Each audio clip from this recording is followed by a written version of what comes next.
Chapter 969.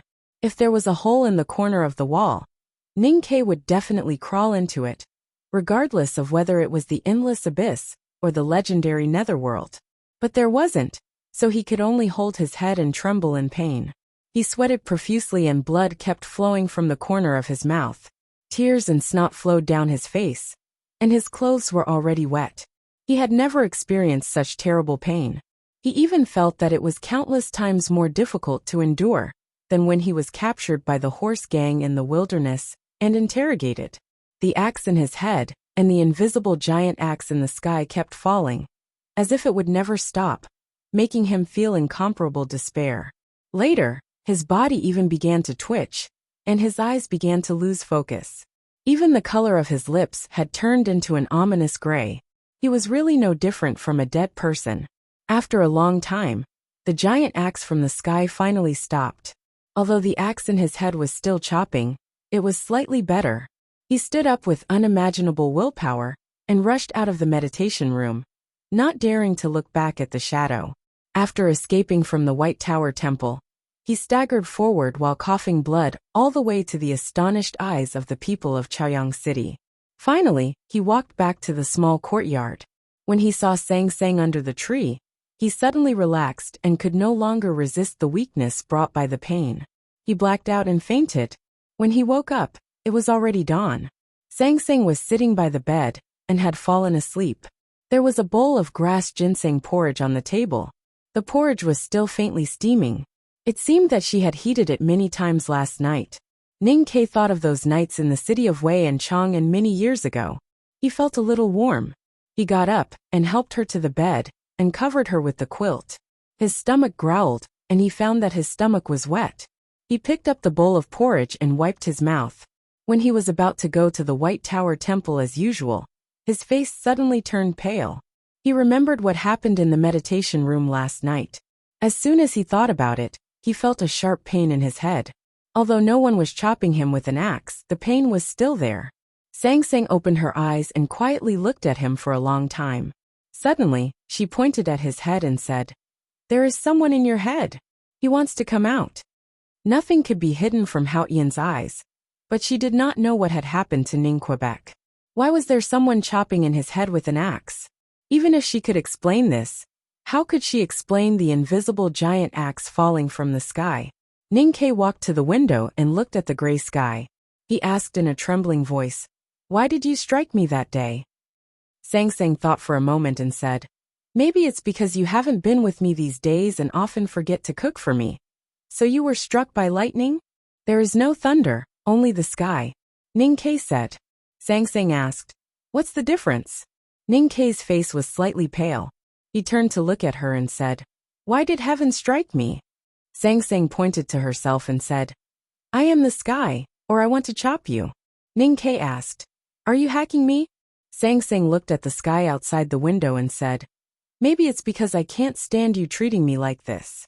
Thinking of the pain last night, Ning-Ke shouted angrily, "I married you, but I have to be controlled by your twin brothers and sisters? Is there any justice?" Song Song's expression did not change and she said, "Our reason is the justice." Ning-Ke felt that this statement was somewhat unreasonable, and he did not know whether her reason made sense or not. Anyway, he decided not to go to the White Tower Temple today. Although he wanted to know what was going on with the shadow on the wall, and why there was an axe in his head, and the sky that wanted to chop him, he did not want to repeat the painful process last night. Human curiosity could indeed overcome the fear of the unknown, but it did not necessarily overcome the pain. That day, he stayed in the small courtyard and accompanied Sang Sang to look at the sky in a daze. Every time a temple bell rang in the distance, his face would turn a little pale because he was afraid. Sang Sang looked at his expression and said in confusion, "You were not so afraid of pain before." Ning-Ke said, "I was afraid of pain before, but I had to take care of you, so I could only pretend not to be afraid." Sang Sang said, "You have to take care of me now." Ning-Ke thought for a moment and said, "It makes sense. I have to figure out what is going on, or there will be problems. But let's talk about it in a few days. I am really a little scared." After all, he still underestimated human curiosity, or because he had to take care of Sang Sang, he overcame his fear. He did not wait for a long time, and returned to the White Tower Temple the next day. Monk Qingban was chatting with him as usual, but he did not have the energy to pay attention to him. He went directly to the meditation room, where the wall he smashed last night had been repaired. He faced the wall and remained silent for a long time. There was no shadow on the wall. He sat back at the table and began to read the Buddhist scriptures. When dusk came, he lit the candle on the table. When he lit the candle, his hands trembled, so the flame was also a little shaky. The shadow reappeared on the wall. At first, it was a little weak because of the shaky candlelight, but it only took a very short time for it to become clear. Ning Ke stood up. It was just a simple movement, but it seemed to consume all his strength. When he walked to the wall, his steps seemed a little weak. The shadow sat cross-legged, as if it was cultivating the Buddha. Ning Ke took several deep breaths and sat cross-legged facing the wall. "Who are you?" He looked at the shadow and asked. Of course, the shadow would not answer him. It was silent like a dead monk. Ning Ke stared at the shadow, as if he wanted to see through it. The shadow had no eyes, so it would not look at him. Just when Ning Ke thought that the night would pass peacefully, the bell suddenly rang in the White Tower Temple. Just like the night before, the evening class had already ended, but the bell began to echo. He could not even tell whether the bell came from the hall or from his heart. Ning Ke was very nervous. He remembered that something strange happened when the bell rang last night. It was the same tonight. The bell seemed to be the signal of the beginning of a catastrophe. The bell, which had a strong effect of calming the mind, made the shadow on the wall crazy. The shadow no longer sat cross-legged. It stood up and began to wave its arms to the sky. It was not calling someone, but it seemed to be cursing somewhere in the sky. The shadow turned into a black flame and kept dancing, as if it was going to burn everything. It was like a prisoner on the stake in pain. Its body was burned and scorched by the flame, which looked extremely horrible. Ning Ke felt a little sad and began to cry. He felt the shadow's unwillingness, despair and anger, and the seemingly endless desolation and sadness. He seemed to see an old monk standing in front of a tomb, cursing the heaven and the earth, slandering Taoism and Buddha, and wanting to tear the world apart. Ning Ke cried not only because he felt these emotions, but also because he knew that he would soon start to suffer the same pain as the night before. There was a loud buzzing sound. Ning Ke felt that someone was standing in his sense of perception, holding a sharp giant axe and chopping at his skull. It seemed that the person was going to break his head and jump out. The severe pain spread from the top of his head to his limbs. He even felt that his skin was being pricked by countless fine needles. It was like being peeled, and then sprinkled with countless handfuls of sea salt. Ning Ke's face suddenly turned pale, and his body kept trembling like a mountain that could collapse at any time. But he was prepared for tonight, so he forcibly maintained the posture of sitting cross-legged. "Lotus, what the hell are you doing?" He looked at the shadow on the wall and shouted angrily. The shadow on the wall did not answer him. It was still struggling desperately, cursing and hitting at the sky, so the axe was still chopping at his head.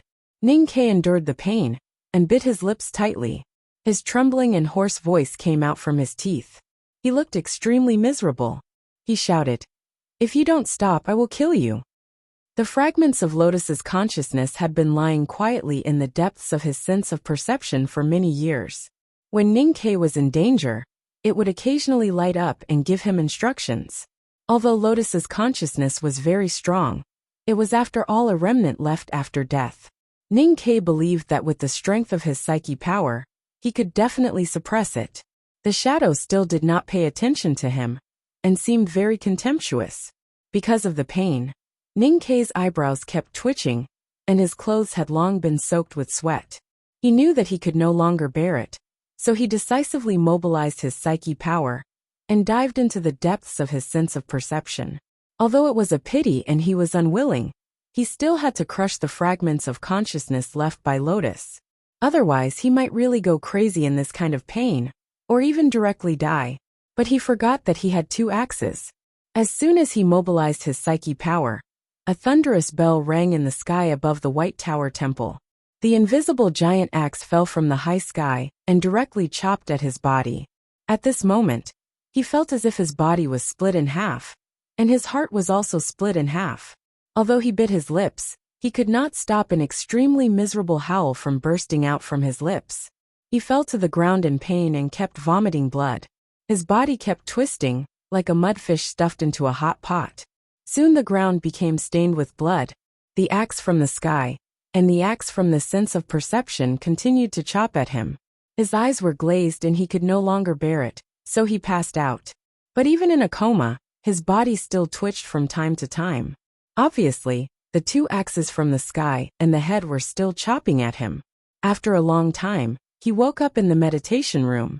The sky outside the window was bright, and he had been in a coma for a whole night. Fortunately, the bell and the axe stopped. He wiped the blood from the corner of his mouth, struggled out of the meditation room, and came to the lake. Monk Qingban was by the lake. Seeing his pale face and the blood on his body, he was a little surprised and said blankly, "Senior brother, are you chanting or killing in the meditation room?"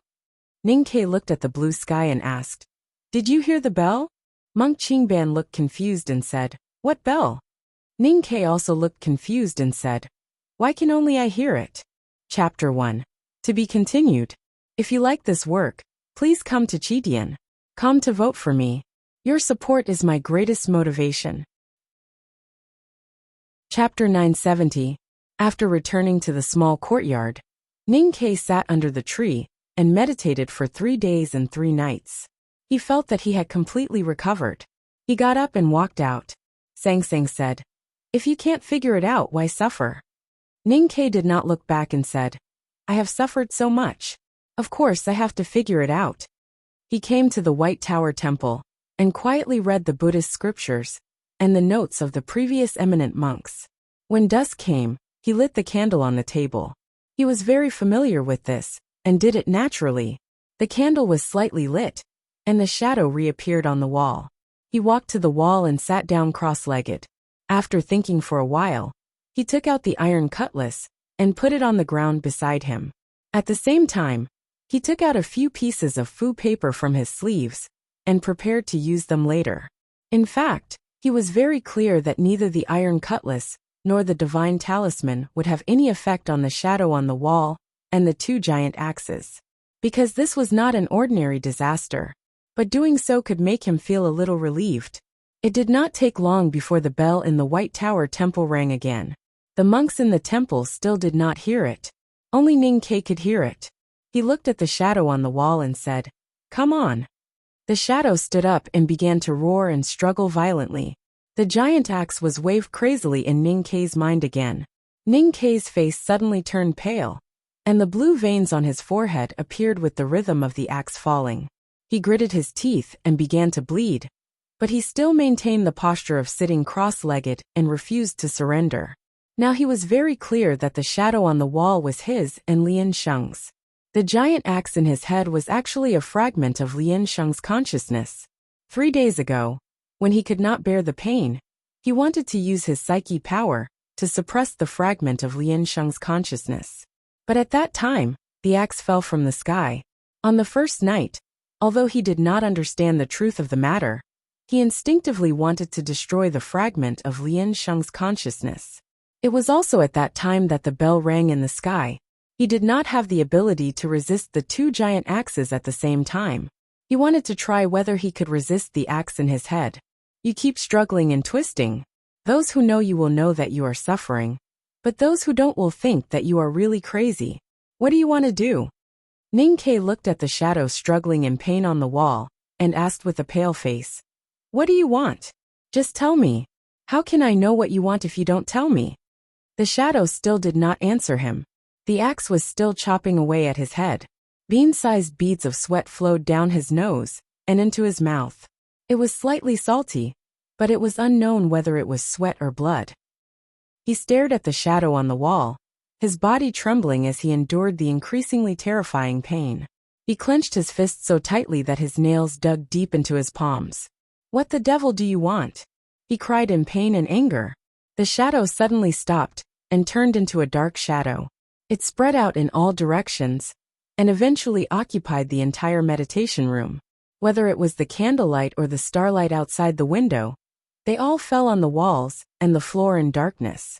In this dark world, Ninkei saw the stone beams suspended in the air in the belly of the devil's doctrine. He saw the wordless tablet, the mountain of white bones, and the skinny old monk in the mountain. The old monk was a Buddha, but he was also a demon. The old monk said, "If you want to cultivate the devil, you must first cultivate Buddhism." Ninkei said, "I've been practicing Buddhism." The old monk said, "If you don't go crazy, you won't become a Buddha." Ninkei came to his senses and remembered that he had heard these words before. Then he realized that Lotus was not answering his question, but just a wisp of thought after his death, repeating the past. The old monk's eye sockets were deep, as if there were ghost fires shining in them. His face was twisted, and he seemed to be in extreme pain. He screamed, "But these are all fake. Buddha is fake. Even the devil is fake." Ninkei woke up in a cold sweat. With a squeak, the door of the meditation room was pushed open. The shadows in the room suddenly converged and turned into a shadow sitting cross-legged on the wall. Sang Sang walked behind him and looked at the shadow quietly. She said, "He's not Lotus." Ninkei's head was still aching. He asked absent-mindedly, "Then who is it?" Sang Sang looked at him and said, "It's you." Ninkei asked, "Why me? What about the bell from the sky?" Sang Sang said, I don't know. She was the omniscient Haotian, but she did not know the answer to these two questions.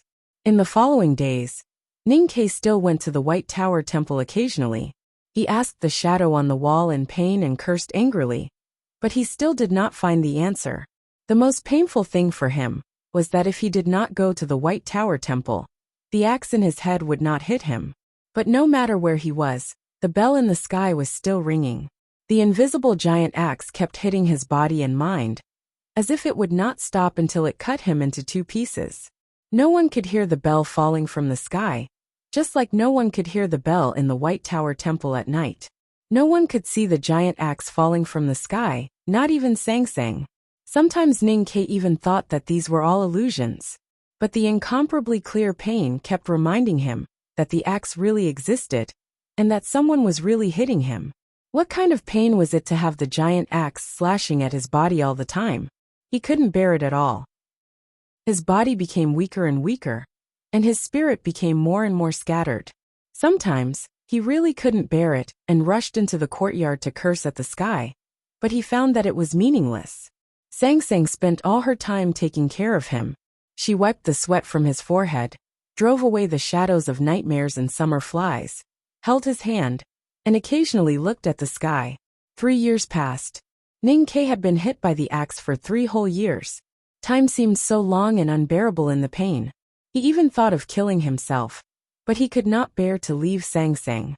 One day in late autumn, Ninkei got up from his bed and walked to the table.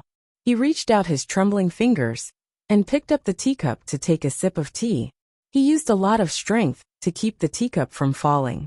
Genuine pain would cause one's body to react instinctively. Endless pain was a great torment to one's spirit, and it was also a great harm to one's body. He pushed the door and walked out of the room. Looking at Sang Sang, who was preparing lunch in the kitchen, he said, "I have no appetite. Just eat something." Sang Sang stood up and looked at him quietly. Suddenly she smiled. Ninkei thought that there was something on his face. He reached out and touched it, only to find that he had lost a lot of weight. Suddenly his expression changed slightly. He remembered that he had not felt pain for a long time. He looked up at the clear autumn sky and murmured, "Don't you want to chop any more?" Sang Sang said, "Do you want to go out for a walk?" In the past 3 years, Ninkei rarely left the hospital for a walk. He did not want to hold Song Song's hand and suddenly fall to the ground with a pale face when they walked to the weeping willow by the river. That would be very embarrassing. But, since the axe in the sky was not chopping anymore, maybe they could go out for a walk. But why did he feel a little disappointed that the axe was not chopping anymore? "Okay," he said with a smile. But because of the constant pain, he had not smiled for a long time, so his smile seemed a little stiff. Sang Sang dried her hands on the apron and asked, "Where to?" Ninkei thought for a while and said, "Let's go to the White Tower Temple." Walking into the meditation room, Ninkei closed the door and sat in front of the wall. Sang Sang was outside the meditation room, quietly looking at the sky. The candle had been lit, and the shadow on the wall gradually appeared. Long time no see. Ning Ke looked at the shadow and said, I don't know whether you are Lotus or me, but I think you won't hurt me. So what do you want to tell me? Just like in the past 3 years, the shadow still did not speak. Ning Ke said, no matter what is going on, I don't want to endure it anymore. While the axe in the sky has not fallen and I am still sober, I want to ask you for the last time. The shadow slowly stood up and looked up. If you still refuse to give me an answer, then maybe I have to die. Ning Ke smiled bitterly and said, I really can't stand it anymore. The shadow suddenly looked at him. The shadow had no eyes, but Ning Ke knew that he was looking at him. Ning Ke stared at him and said, if I die, you will die too. The shadow suddenly bent down and kept trembling.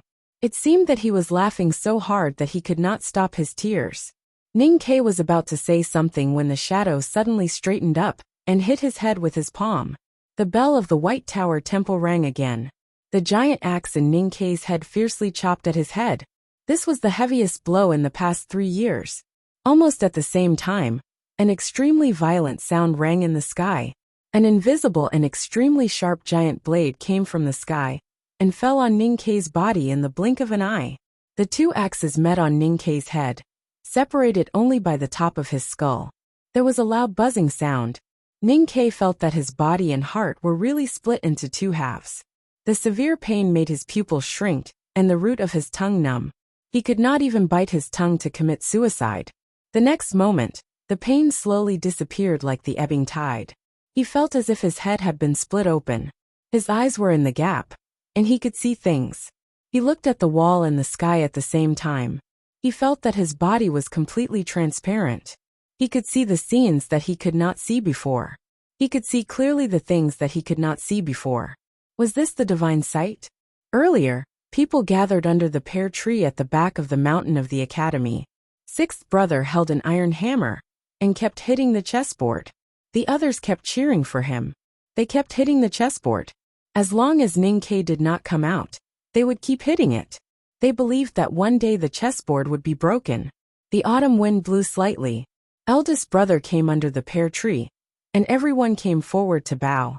Eldest brother took the iron hammer and said, you take a break. Let me try it. The iron hammer fell, and smoke and dust rose. The sound was like thunder. Shiman Buhua praised. Senior brother is indeed senior brother. The sound is so loud. Baigong Weiyong looked at the chessboard and said disappointedly, isn't it still not broken? Eldest brother smiled embarrassedly and handed over the iron hammer. Chapter 2. To be continued. If you like this work, please come to Chidian.com to vote for me. Your support is my greatest motivation. Chapter 971. Ning Ke stood up and looked a little confused. Then he spat out a mouthful of blood. With a puff, the wall was suddenly covered with blood. The gray wall of the meditation room was stained with blood. The shadow was on the wall, so was the blood. The shadow put his palms together, as if he was very happy. Then he turned around and walked into the depths of the blood sea and gradually disappeared. Ning Ke looked at this scene and suddenly felt very sad. It seemed that he would never see the shadow again. The shadow disappeared, and the gray wall gradually disappeared. It turned out that the wall was fake. He looked back at the candle on the table and found that the candle was also fake. He looked at the wooden door of the meditation room and found that the door was fake, and the threshold was also fake. He looked at the roof of the meditation room and looked through the beams at the gray sky. The meditation room was fake, and so was the temple. Then what about Chowching and Yang? What about the sky? Ning Ke pushed open the wooden door of the meditation room and walked out. At this moment, the clouds in the sky suddenly disappeared and the sun appeared. The world suddenly became extremely clear. The White Tower and the clear lake were as beautiful as a painting. The sun shone on his face, and he slightly squinted his eyes. The clouds in the sky floated over again and blocked the sun. Then a cold autumn rain fell and wet the picture of the White Tower and the lake. Sang Sang was not outside the meditation room. She should be looking at the sky by the lake, as she had done these years. Ning Ke walked to the lake calmly, as if he had already been relieved. Monk Qingban was standing under the willow by the lake to avoid the rain. Looking at Ning Kei's expression, he was slightly stunned, and then showed a sincere emotion on his face. He asked happily, "Senior brother, did you get it?" Ning Kei looked at the crazy monk and said, "Yes, I got it all." Monk Qingban opened his eyes wide and asked eagerly, "What did you get?" Ning Kei said, "Everything is fake." Monk Qingban was confused and repeated it subconsciously, "What is fake?" Yes. Ning Kei stood by the lake and looked at the white tower that was constantly being washed by the autumn rain. He said, "This tower is fake, and the rain falling on it is also fake. This lake is also fake." He pointed at the lake in front of him, and then continued, "The temple is fake, the city is fake, the country is fake, and the people are also fake. The blue pass in the snow is fake, and the 72 temples in the misty rain are also fake." Monk Qingban scratched his ears and cheeks anxiously. He didn't understand what Ning Kei was talking about. He suddenly thought of something, and took out a steamed bun from his robe. "I am real," Monk Qingban said innocently. He took a bite of the steamed bun and chewed it hard. Then he said vaguely, "I'm eating the steamed bun, so the steamed bun must be real." Ning Kei looked at him with pity in his eyes, but he did not say anything. Monk Qingban pointed at the lake in front of him, and the white tower on the other side of the lake with the steamed bun in his hand. He cried aggrievedly, "These are all here, and I can see them all. You are so unreasonable." Ning Kei looked at him in silence for a long and said, "Monk of monk." Monk Qingban looked at him blankly, not understanding what he was talking about. Ning Kei said, "In fact, you died many years ago. You are only left with a wisp of Buddha's nature. The monks in the temple said that you have innate wisdom. Of course they are right. You were an eminent monk of the Buddhism sect in your previous life.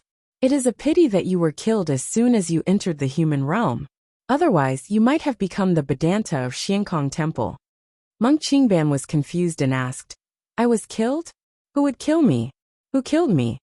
Ning Kei looked at him quietly and said, "I'm the one who killed you. Your name is Daoshi. Your mother is the elder sister of the Yueluan Kingdom, Kunimati. Your father is the president of the commandment yard of the Xiankong Temple, Master Bushu. Because I once humiliated your mother, after you left the Xiankong Temple, you first became a Dharma name in the 72 temples of the Yueluan Kingdom, and then went to Chang'an to find me. Then I killed you. Later, in order to avenge you, your father, Master Bushu, wanted to suppress the daughter of Yama and kill me at the same time. He left the Xiankong Temple with the Yulan Bell and set up a trap with Qi Nian, the world wayfarer of the Buddhism sect. In the end, the trap was broken by the academy. Your father died in the hands of the academy, which means he died in my hands. Later, Xi and I fled to Chaoyang City and were besieged in this White Tower Temple by countless believers and powerhouses of Buddhism and Taoism. Your mother, Kunimati, was cultivating here and was taken hostage by me. I was going to let her go later, but for some reason, I killed her in the end." Ning Kei looked at Monk Qingban and said calmly, "I killed you and your family. But why did you kill me? Why did you kill my family?" Monk Qingban didn't listen to Ning Kei's words at all. He only felt confused and scratched his head. "And my name is Qingban, not Daoshi. Are you mistaken?" Ning Kei said, "Qingban is the stone used to pave the road. Senior brother, you must be joking." Monk Qingban said with a silly smile, "I'm called Qingban because when the abbot played mahjong all night, they finally heard a clear board. But when they heard me crying on the stone steps, their hands trembled, and they threw away the second round of mahjong. That's why I'm called Qingban." Ning Kei didn't say anything more. Since he didn't believe it, why should he believe it? Monk Qingban didn't give up. He followed Ning Kei and kept asking, "How can you prove it?" Sang Sang had been sitting by the lake and looking at the sky, so she heard their conversation clearly. She looked back at Ning Kei with a slightly confused expression. Ning Kei didn't need to prove anything to Monk Qingban, but he had to prove it to her. Only by making her believe it could she really wake up, and they could leave here. "Which direction is Chang'an?" he asked. Sang Sang sat by the lake and pointed to somewhere in the east. He untied the arrow box and assembled the iron bow in a very short time. Then he drew the bow and put an arrow in the distance. When the bowstring was like a full moon, he suddenly released it. A round white turbulence appeared at the end of the arrow, and the dark iron arrow disappeared on the lake. No one knew where it went. There was no response for a long time. "See, I told you it was fake," Ninkei said. Sang Sang asked, "Why?" Ninkei said, "If Chang'an is there, the academy will definitely know it if the iron arrow is shot there." Sang Sang thought for a moment and said, "Then?" Ninkei said, "Eldest brother hasn't come after such a long time, which means that there is no eldest brother in this world. So this world is naturally fake." Sang Sang was a little confused and asked, "Will Li Man Man come?" Ninkei said, "Yes. He came back then, and he will come back now." Sang Sang didn't say anything. Ninkei pointed to the lake and the white tower in front of her and said, "Many years ago, before we entered the chessboard, the white tower and the lake were in Xiankong Temple. Why are they here?" Sang Sang said, "We left Xiankong Temple, so the white tower and the lake can naturally come back." Ninkei's arrow and words still couldn't convince her. She hadn't woken up yet. Or in other words, she didn't want to wake up. She just quietly looked at the sky reflected by the lake. "Actually, I don't want to wake up either. Especially at the moment when I woke up. I was very uneasy and even scared. My body and mind were cold, and my divine sense was agitated. I even vomited a lot of blood." Ninkei walked to her side and sat down. He gently held her hand and looked at the gray sky. He said, "Although this world is illusory, these years, especially the first few years, were really happy. Those days were really good. I really don't want to leave and don't want to leave." Sang Sang leaned on his shoulder and looked confused. Ninkei gently touched the small white flower on her hair and said, "You think the sky is beautiful?" Sang Sang gently nodded. Ninkei said, "You think the sky is very familiar and intimate, so you want to see it?" Sang Sang looked at the gray and high sky. She obviously knew the answer, but she didn't dare to say it. Ninkei hesitated a little and said, "You were born in the sky, and you grew up there. It is your home, so you feel familiar and intimate with it. You always want to go back." After hearing this, the confusion in Song Song's eyes gradually faded and became calm.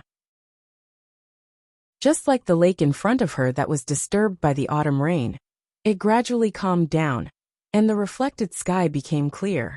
She blinked, and the lake waves swayed, just like her eyes. The sky reflected by the lake was cut into countless pieces of light and shadow. The original appearance of the sky could no longer be found. It turned into countless stars, as if they were constantly being born and destroyed. The lake evaporated, and the white tower disappeared. Since it was in Xiankong Temple, it naturally couldn't be in front of her. Sang Sang looked at the sky. The rain clouds suddenly dispersed, revealing the clear blue sky behind. However, it was still not the sky she wanted to see. Several cracks suddenly appeared on the porcelain-like blue sky. It was as if a beautiful piece of porcelain had been thrown to the ground, and the sky had shattered just like that. She had quietly watched the sky in the small courtyard, and by the lake for hundreds of years. Today, with the help of Ninkei, she finally saw through the sky, and saw the darkness and nothingness behind it. Yes, this world was fake, or it was real. But in any case, this was not her world. This was the inside of the chessboard, and this was the world of Buddha. She slowly stood up and put her hands behind her back. Monk Qingban looked at the suddenly dark sky and panicked. He grabbed Ninkei's sleeve and said in a trembling voice, "Senior brother, what's wrong?" Ninkei said, "We are going to leave here. You go and find a place to hide." Monk Qingban asked, "Where are you going?" Ninkei said, "We are going outside." "Outside? Where is outside?" Monk Qingban looked at him in a daze and suddenly said sadly, "Am I really dead?" Ninkei didn't say anything. Monk Qingban kept crying. He kept wiping his tears with his sleeve, but he couldn't wipe them clean. Ninkei's expression suddenly became solemn. Monk Qingban wiped his tears with his sleeve, but his tears couldn't be wiped clean. He wiped his face with his sleeve, and his face was very clean. When he wiped his face with his sleeve, one of his eyebrows was gone. When he wiped again, his nose was gone. When he wiped again, his eyes were gone. He seemed to feel a little embarrassed. He covered his face with his sleeve and said honestly, I don't want you to go.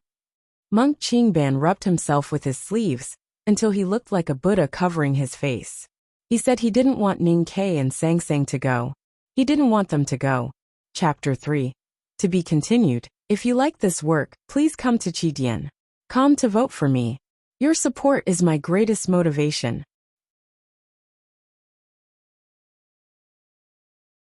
Chapter 972.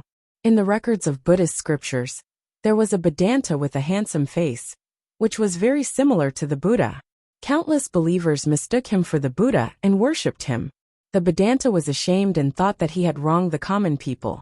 So he cut his face with a sharp knife and became extremely ugly. Every time he went out, he would cover his face. Every time he met a child, he would be thrown a stone. And every time he met a dog, he would be bitten or barked at. He used to be very popular, but now he was hated by the common people. However, he didn't say any evil words or show any evil face. He allowed people to humiliate and beat him without fighting back. Ning Ke didn't understand why Monk Qingban could become a real Buddha just by wiping his face with his sleeves. After a moment of silence, he said in a low voice, "You are dead. Even if you become a Buddha here, you are still dead. Since you are dead, how can you keep us here? Thinking is the will, and the will is the power. I don't want you to go, so you have to stay." Monk Qingban covered his face with his sleeves. His face had no eyes or lips, but he could still speak. His words were full of compassion and solemnity.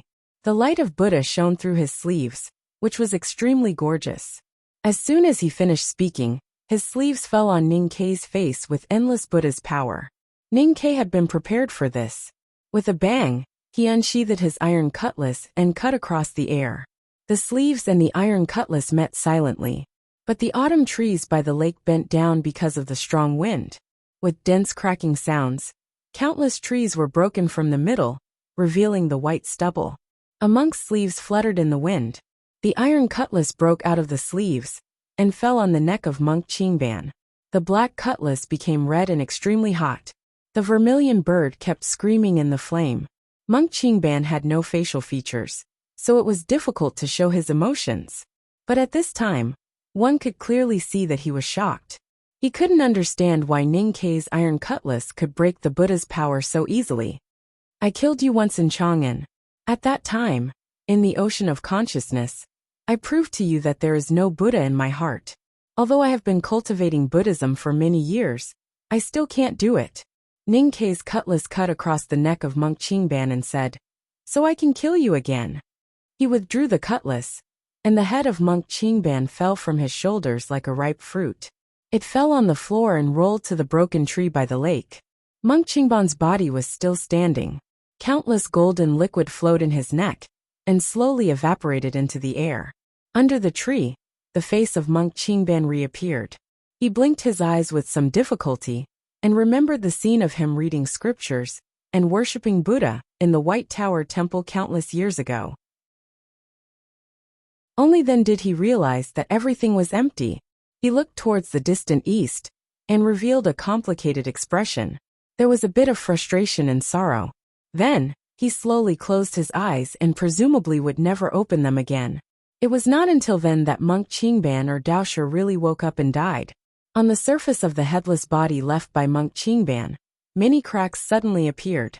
The cracks gradually widened, and golden liquid flowed out of it.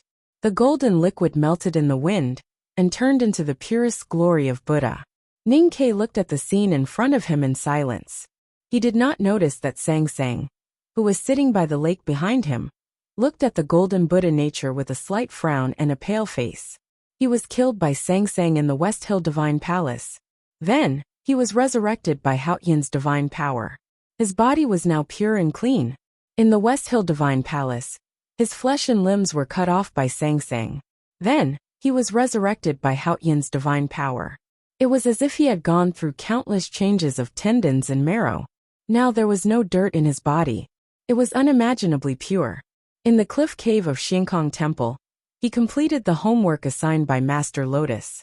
If he wanted to cultivate diabolism, he had to cultivate Buddhism first. Both Buddhism and diabolism originated from avoiding the sun. But there were some similarities between them. Once they were connected, he would be very powerful. According to Lotus, he could reach the divine state if he mastered diabolism. Now he had mastered both Buddhism and diabolism. Coupled with the teachings of the headmaster of academy, his great spirit had reached the peak of knowing destiny state. He could even see the threshold.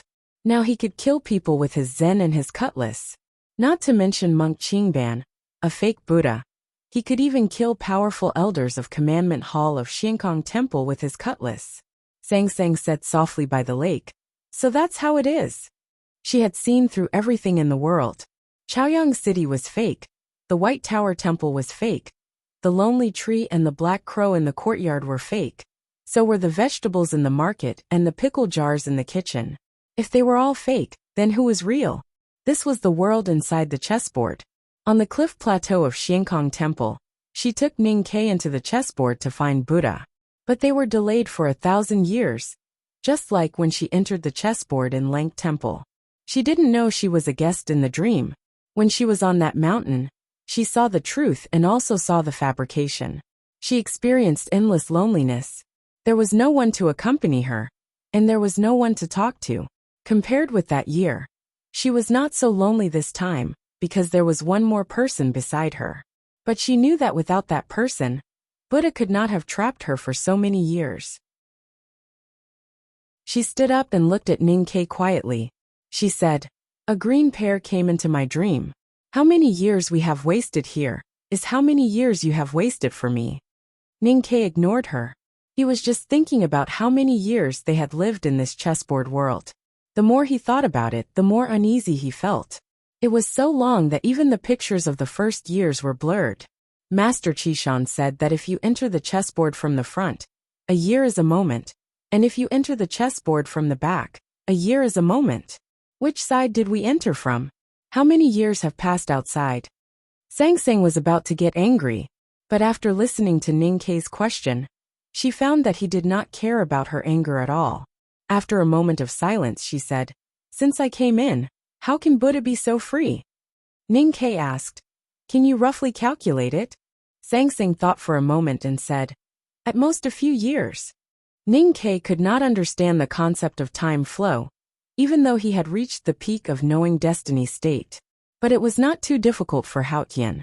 It was very dangerous. Sang Sang looked at the Far East and said, "I was almost lost in time. Fortunately, I still woke up." Ning Ke looked at the sky and thought about the sound of the axe. He was a little confused. Now he naturally understood that it was very dangerous to cultivate Buddhism in the White Tower Temple. He gradually became obsessed with Buddhism. If it were other cultivators, no matter how high their state was, it would be difficult for them to wake up from that peaceful and joyful world. If they could not wake up, they could not see through the chessboard world, and could not return to the real world. Fortunately, he had the remaining fragments of Lotus consciousness in his sense of perception. Lotus was an eminent monk, and also a blood sea mad devil. He was obsessed with Buddhism, and hated Buddhism. Only such a magical existence could maintain a clear mind in the boundless Dharma of Buddhism. He used the fragments of his consciousness to form a sharp axe to hack at Meng Qi's head, trying to wake him up with pain. Then where did the axe in the sky come from? Who wanted to wake him up? Sang Sang said, "If you did not wake up, I probably would never wake up. In this case, I will cancel what you owe me. I will not punish you." Ning Ke knew what she meant. If it were not for him, she would not be so attached to the human world. She would not be so deeply tied to the secular world. How could the chessboard trap her? He smiled and did not speak. At this moment, several rays of light suddenly appeared in the dark sky. Ning Ke was slightly shocked. Last time in the Lank Temple, he had also seen these pure rays of light in the chessboard. He knew that each ray of light was the rule of the chessboard world. The rule of the world was collapsing. It was the most terrible power. He was not afraid, because he had experience in dealing with such a situation. He took out the big black umbrella and said to Sang Sang, "Let's go." He used a questioning sentence instead of saying, "Let's go" directly. He was also emotionless, because he was a little uneasy. He was a little worried that she still wanted to stay in the chessboard and continue to find Buddha and kill him, which seemed impossible. He was also worried that she would return to the divine kingdom after leaving the chessboard and returning to the human world. According to Song Song's previous behavior, she would definitely choose to stay in the chessboard world and continue to find Buddha. That powerful enemy had unknowingly trapped her for hundreds or even thousands of years. The more it was so, the more she wanted to kill Buddha, because she was the great Haotian. Today, her behavior was somewhat unexpected. She walked to him and said calmly, "Let's go." Ning Ke was startled and handed the umbrella to her. With a soft bang, Sang Sang opened the big black umbrella, as if opening a piece of night. The night completely covered her and Ning Quebec. A moment passed, a moment passed, a moment passed, a moment passed, a day passed, a day passed. It seemed that after countless tribulations, the black umbrella was still by the lake, and Ning Ke and Sang Sang were still under the umbrella. Nothing had happened. They could not leave, and they were still in the chessboard. Ning Ke remembered the words Monk Qingban said before he died. "I don't want you to go." The world didn't want them to go. His face was slightly pale, and his hand holding Sang Sang trembled slightly. But why was that? In the Lank Temple, they entered the chessboard, and the rule of the world chased after Sang Sang. They opened the black umbrella, and the rule of the world could no longer find them, and they disappeared. Why did they open the black umbrella today but not leave? Sang Sang looked at the dark sky and said after a moment of silence, "I can't sense the outside world." She was the rule. As long as she could communicate with the rule of the world outside the chessboard, she could return to the human world, just like she could return to Haotian's divine kingdom, even if she died. The big black umbrella could make the rule of the world unable to find them, and it could also help her communicate with the rule of the outside world. If she couldn't sense it, then there were only two possibilities. The umbrella was broken, or something was wrong with her. The big black umbrella was not broken, so something was wrong with Sang Sang. Before Ning Ke could ask, she said, "I've become much weaker." She looked a little lost. Even though the headmaster had infused the power of the human world with her, even though Ning Ke had brought her into the human world, and she had been tainted by countless mortals, she still looked indifferent and extremely confident, because she was very powerful. Even if she was weak, she was still unimaginably powerful. But now, she found that she was really weak, so weak that it was hard to imagine. She closed her eyes and began to think about the reasons. To be continued. If you like this work, please come to Chidian.com to vote for me. Your support is my greatest motivation. Chapter 973. Although the sky was dark, there was light. Sang Sang held the big black umbrella. Her feet were in the light, and her body was in the dark. She closed her eyes and did not blink. She was as quiet as a god. She was thinking about a question. No matter how strong Buddha was, he could not be stronger than the headmaster of the academy or the human world. So what did he do to weaken himself so much? In her quiet thoughts, countless scenes flashed through her consciousness at high speed. They were like fleeting lights and passing shadows, but they were so clear. Hundreds of years of time began to rewind, revealing the true appearance. The peace in the small courtyard, the tea and wine, the chess and streaky pork, walking hand in hand, wandering by the lake, holding an umbrella in the alley, looking at the misty rain in the ancient temple, the snowy border, were all greed. The quarrel in the small courtyard, the sea of blood in the market, the fading figure, the angry questioning, the confrontation between life and death, the irritation, the low mood, were all anger. The rest of the images were all caused by greed and anger, or led to greed and anger, which was ignorance. Greed, anger, and ignorance were the three poisons of Buddhism. The Mahayana doctrine said, "Greed attracts those who are not fed up with everything that is agreeable to their feelings. Anger attracts those who are angry with everything that is against their feelings. Ignorance is slow-witted and obsessed with the law of things. It is also called ignorance." The wisdom doctrine said, "Those who benefit from me will be greedy, and those who go against me will be angry. This knot is not born from wisdom, but from madness. So it is called ignorance. The three poisons are the root of all troubles." The Nirvana scripture said, "There are no poisons more poisonous than the three poisons." Sang Sang was poisoned by greed, anger, and ignorance. Only this kind of poison could make her unable to avoid it. Last time in the Lank temple, Buddha wanted to destroy her, but she was not awake at that time. What Buddha wanted to destroy was the imprint in her body. Now that she was awake, Buddha wanted to destroy her. To destroy something, one must first weaken it. How to make Haotian weak? The method that the headmaster of the academy and Buddha came up with was actually the same, but the method used was a little different. Turning a god into a human. The headmaster of the academy used the will of the human world and tried to change or reform her. Buddha used the poison of the human world and wanted to sink her into depravity. Sangsang and Ning-Ke were each other's natal souls. Ning-Ke could know what she was thinking and what she was thinking. His face turned paler, and he held her hand tightly. After spending so many years in the Buddhist chessboard world, she had been deeply poisoned. Unknowingly, she had become extremely weak, so weak that she could not leave. Then, what would be waiting for her? Don't worry. Ning-Ke held her in his arms and whispered, even if Buddha kills you, you can still return to Haotian's divine kingdom. Maybe one day, you will remember me in the academy. Then, he couldn't go on. If Sangsang really used death to return, then it would be impossible. Haotian was Haotian, and there would be no more Sangsang in the world. The Buddha did not know that the headmaster of the academy had divided Haotian into two, nor did he know that the academy had left one of Haotian in the human world. Therefore, he did not know that even if he killed Sangsang, he could not kill Haotian. But Sangsang would die. I don't want to die. Sangsang said. Sangsang doesn't want to die. Haotian, who was named Sangsang, did not want to die. Ning-Ke looked at the distant east and said, then we will not die. Sangsang turned and walked out of the White Tower temple. Ning-Ke held the black umbrella and followed her.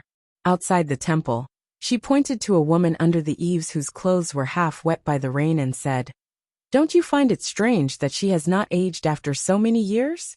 Ning-Ke said, for countless years, the consciousness of those who believe in Buddhism will come to this chessboard after their death. This is the real Buddha land.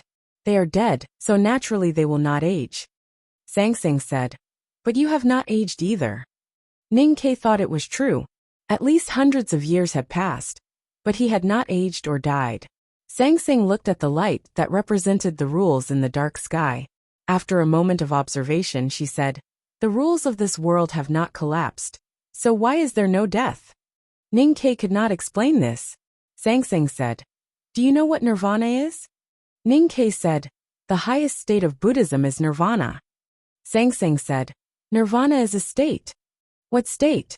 Tranquil nirvana, unaware of life and death, cool and quiet, no annoyance and eternal silence.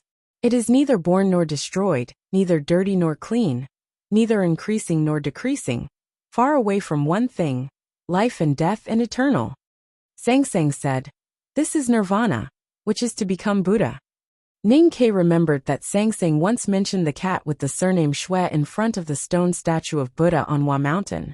He said, if nirvana means this, no wonder even you can't predict whether Buddha is dead or alive. Sangsang said, the people here are the same. Ning-Ke frowned and said, you mean the people here are neither dead nor alive, so they are not dead? Sangsang said, not neither dead nor alive, but dead and alive at the same time. Ning-Ke thought for a moment and said, you are right. No one knows whether they are dead or alive before observation. They are in the superposition of the two states. No one knew whether Buddha was dead or alive, not even Haotian and the headmaster of the academy. It was because Buddha entered this state after nirvana that there was no answer before seeing him. Sangsang said, so there is neither life nor death here. Ning-Ke said, but we have lived here for hundreds of years, and we have observed them for a long time. Sangsang said, they are just appendages of the chessboard. Ning-Ke said, you mean these people in the chessboard are all extensions of Buddha's nirvana state? The autumn rain had stopped, and the outside of the White Tower temple gradually became lively. Pedestrians were picking up goods at the stalls, and mothers were chasing their playful children. No one noticed that the sky had become extremely dark. Sangsang said, you can understand it this way. So they don't even know that they are dead. They just walk with time, and don't think about anything else. Ning-Ke said with mixed emotions, Is this the nirvana that Buddha mentioned? She said. You said that this is the Buddha land. Yes, this is the real nirvana. If you and I don't wake up, we will eventually become a part of this world. Ning-Ke looked at the pedestrians on the street, and suddenly felt cold. He and Sang-Sang had almost become a part of this world. At that time, they would not know whether they were alive or dead. Would it be the nirvana or the nirvana? This was the true meaning of nirvana. Heaven and Buddha could calculate. When Buddha entered nirvana, heaven could not calculate Buddha, but Buddha could calculate heaven. Buddha did not jump out of cause and effect, but he could see through cause and effect and go with the flow. Cause and effect, that was why. And it was also the principle of the academy. Because Ning-Ke picked up the baby girl on the side of Hebei province. Because the headmaster of the academy took Ning-Ke as a disciple. Because Ning-Ke wanted Sang-Sang to become a human. And because they loved each other, they came to this day. We finally woke up. How can Buddha kill you? Ning-Ke said, since he has entered nirvana, he can't do anything. I'm also curious. Sang-Sang handed the black umbrella to him, and walked into the street with her hands behind her back. She said, I really want to know what that monk can do to me. Her tone was calm and proud. Holding the black umbrella, Ning-Ke did not dare to leave her. Looking at the light in the sky and her pale cheeks, he sighed and said, You are so sick. Can you stop blowing? Waking up didn't mean that she could leave. The 3 poisons of greed, aversion and obsession made Sang-Sang very weak. She could not solve this situation easily. So what would happen next would be very troublesome. Walking through the crowded streets, Ning-Ke suddenly stopped and looked to somewhere in the far east. Monk Qingban also looked there before he died, but there was nothing there. Back in the small courtyard, Ning-Ke made a sumptuous dinner. The most appetizing dish was the bowl of green and red pickled peppers and tender ginger. Of course, he did not forget Sang-Sang's favorite cabbage head and vinegar. The big black umbrella was propped on the table, and the dishes were placed beside the umbrella handle. He and Sang-Sang sat under the umbrella and lowered their heads to eat. The scene was a little weird, and also a little funny. Sang-Sang fiddled with the rice mixed with the broth in the bowl with chopsticks, and looked at the dishes on the table covered by the umbrella shadow. She said, You know it's fake, but why do you still eat so happily? Ning-Ke was burying his head in the food. The pickled peppers made him sweat, and he was very happy. Hearing this, he picked up a towel to wipe his mouth and said, I feel it's real, so I eat happily. Sang-Sang looked at the big black umbrella above, and frowned slightly. She said, I don't know why I have to hold an umbrella to eat. I'm not happy. Haotian, who was omnipotent, was forced to eat with an umbrella by the light that represented rules in the dark sky. It was indeed a little sad. Don't be dissatisfied. You have to thank the umbrella for being here all the time. And you have to thank me for mending it. Ning-Ke pointed to the big black umbrella and said with a smile, It will be new for 3 years, old for 3 years, and mending for another 3 years.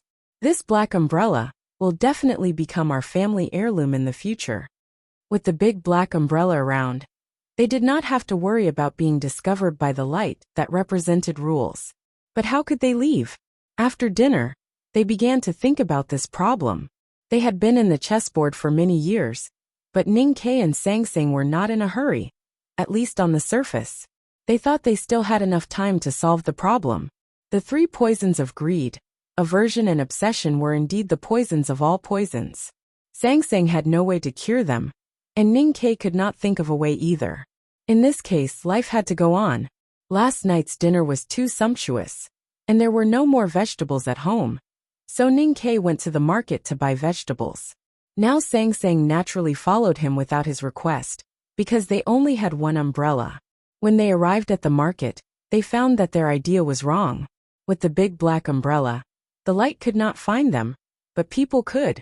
Standing in front of the dewy green vegetable stall, Ning-Ke was chatting with the familiar middle-aged woman, paving the way for the subsequent bargaining. The woman thought he was very cute, so she smiled.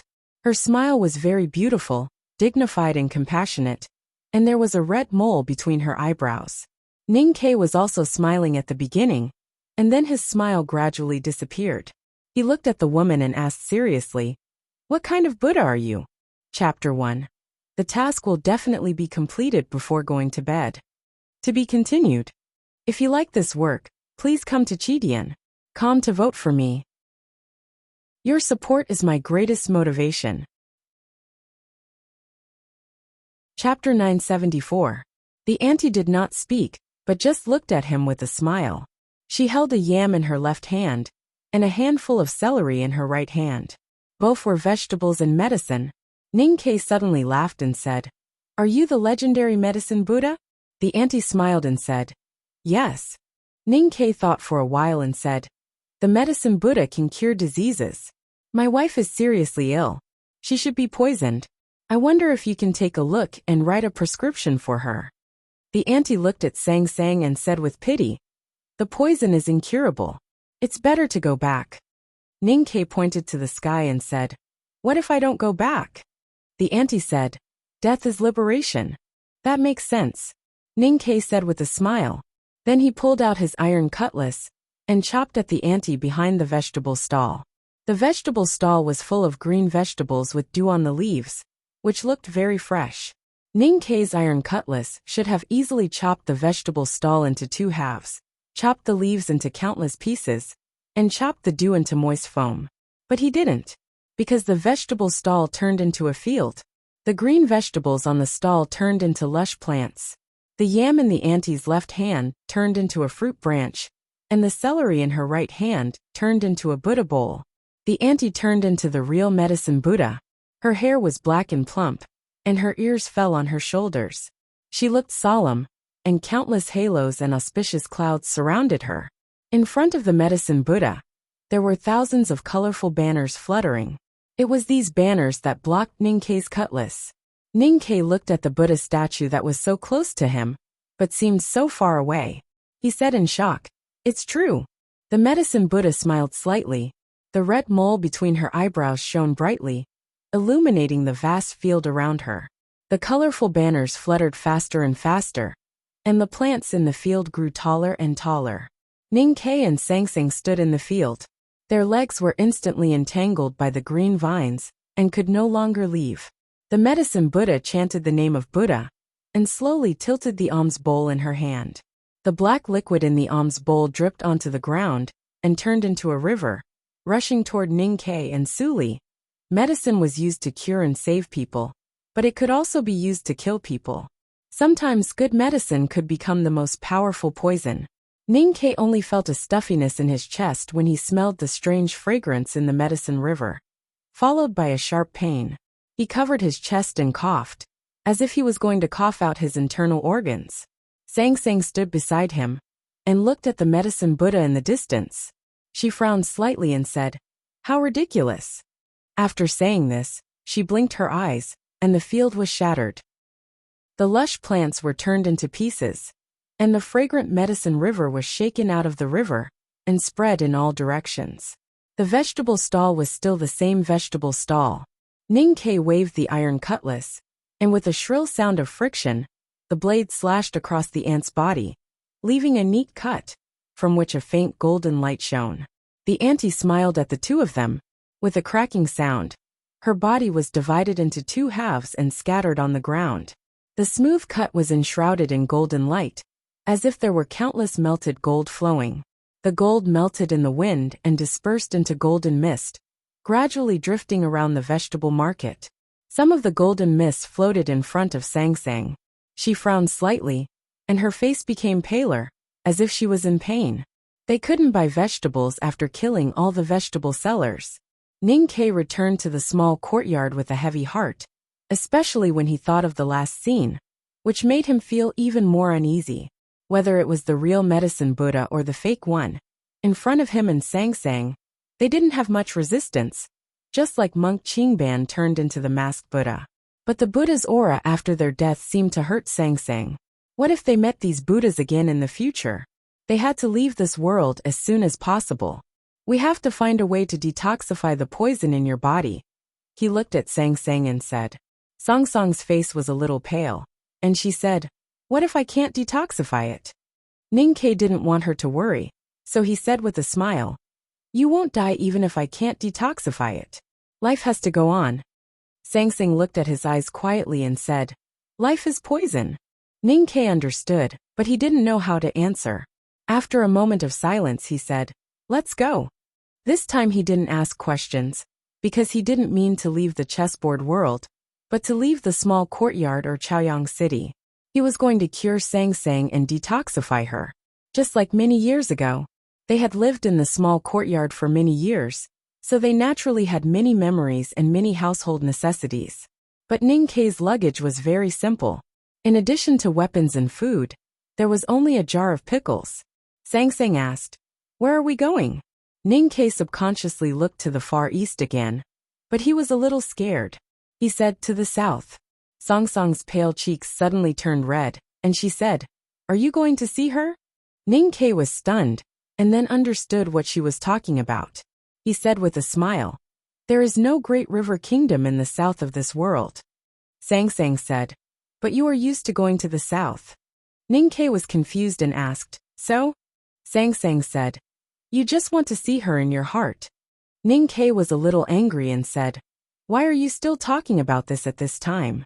Sangsang was silent, and found that there was indeed something wrong with her. It wasn't that there was something wrong with her attitude towards him. She was Haotian, and he was a mortal. Even if they were husband and wife, she had her reasons to treat him.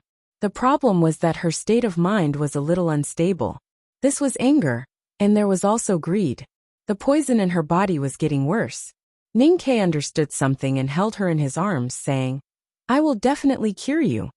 After tying the heavy luggage behind him, Ning Ke held the big black umbrella, left the small courtyard, and walked to the city gate. Sangsang held his hand under the umbrella, looking a little weak. If they wanted to break the Buddha's chessboard, they needed to restore Sangsang's strength, detoxify the poison in her body, find a way to detoxify, and find a way to leave. Monk Qingban didn't want them to go. The medicine Buddha didn't want them to go. Chaoyang City didn't want them to go. And the world didn't want them to go. Naturally, they couldn't leave so easily. There was a shop at the corner of New Street, which specialized in selling lamp oil and lamps, and also sold candles. Ning Ke often bought lamp oil here, and was familiar with the boss. But when he saw the boss today, his expression changed slightly. The boss was not in the shop but on the street. The boss blocked their way. Ning Ke pulled out the iron cutlass and asked, "Who are you?" The boss wore a hat and looked amiable. He said with a smile, "Guess." Looking at the dense oil lamps in the shop, Ning Ke asked with some uncertainty, "Dipankara Buddha?" It was indeed the Dipankara Buddha. There was no oil lamp shop owner on the street, only an old Buddha. Outside the Buddha's body, everything was a bright lamp, emitting countless rays of light. Even the ant nests in the corners of the walls were clearly illuminated, and even the dark sky seemed to be lit up. The light began to burn, and the temperature on the street began to rise. A drop of sweat appeared on the tip of Sangsang's nose. When she was still an ordinary person, she rarely sweated because of the congenital cold. After becoming Haotian, her divine body was as cold as jade, and she didn't sweat at all. But in front of the Dipankara Buddha she sweated. Ning Ke felt that his heart became extremely hot, as if someone had placed an oil lamp in it. The Great Spirit rose, and in an instant, he rushed to the front of the Dipankara Buddha, and chopped down with his cutlass. The Dipankara Buddha dropped the lamp. The seemingly ordinary copper oil lamp seemed to be as heavy as a world, and it easily suppressed Ning Ke's iron cutlass. The ancient Buddha began to light up thousands of lamps, and the world shone brightly. In just an instant, more than 10,000 lamps were lit. Even with Ning Ke's reaction speed he couldn't react. Just when the 16,000th lamp was lit, Sangsang finally made a move.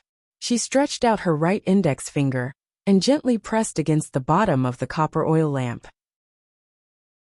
The expression of the Dipankara Buddha changed slightly. Even the ancient Buddha couldn't compete with heaven. The copper oil lamp in the hands of the Dipankara Buddha could no longer be put down. Ning Ke shook his wrist, and the iron cutlass was placed in front of his forearm, sweeping across the neck of the Dipankara Buddha. The head of the Dipankara Buddha didn't fall, but there was a very clear cut on his neck. There was still no blood in the cut, only a very strong golden light, and then there was flowing gold slowly seeping out along the cut. wetting the robe of the ancient Buddha, and dripping to the ground. The gold-like liquid was the breath of the Buddha, which contained infinite Buddha's power and Buddha's will. It turned into a golden fog in the wind, and the light that was refracted was the Buddha's light. Ning Kei's expression changed slightly. He held Song Song's hand and ran to the other end of the street. He was so fast that he didn't have time to look back to see whether the Dipankara Buddha was dead or alive. He just ran desperately and didn't stop until he ran to the end of the long street. Song Song's face was very pale, and her brows were tightly furrowed, as if she was in great pain. Looking at the drop of golden liquid on the hem of her flowery indigo dress, Ning Kei knew that he still couldn't avoid it. Next time stand behind me, and the Buddha's light won't fall on you. He pulled Sang Sang in front of him, looked into her eyes, and said very seriously. Sang Sang looked at the tip of her shoe and whispered, "I'm afraid that I will get lost." Ning Kei was silent for a moment, and then he untied the heavy luggage, took out the arrow box and the brocade bag containing the fu paper, and threw away everything else, including the pickle jar. He carried her on his back, tied their bodies with a rope, and handed the big black umbrella to her. With the arrow box in one hand and the iron cutlass in the other, he walked toward the direction of the city gate. On the street, the pickle jar had cracked, giving off a fragrance that only an old jar could have. Ning Kei walked out of Chaoyang City with Sang Sang on his back, and met many Buddhas along the way. The officials of the Academy of Music, holding the sound device, turned into the best sound Buddha. The storyteller in the tile alley turned into the Nanja Buddha. The Duda in a small temple turned into the Dharma Buddha. Many people turned into Buddhas and were killed by him. Ning Kei couldn't understand why these people turned into Buddhas, why there were so many Buddhas. Where did these Buddhas come from? And why did they become Buddhas? Everyone can become Buddhas. Sang Sang leaned on his shoulder and said weakly, "This is the business of the masses." Chapter 2. To be continued. If you like this work, please come to Chidian.com to vote for me. Your support is my greatest motivation.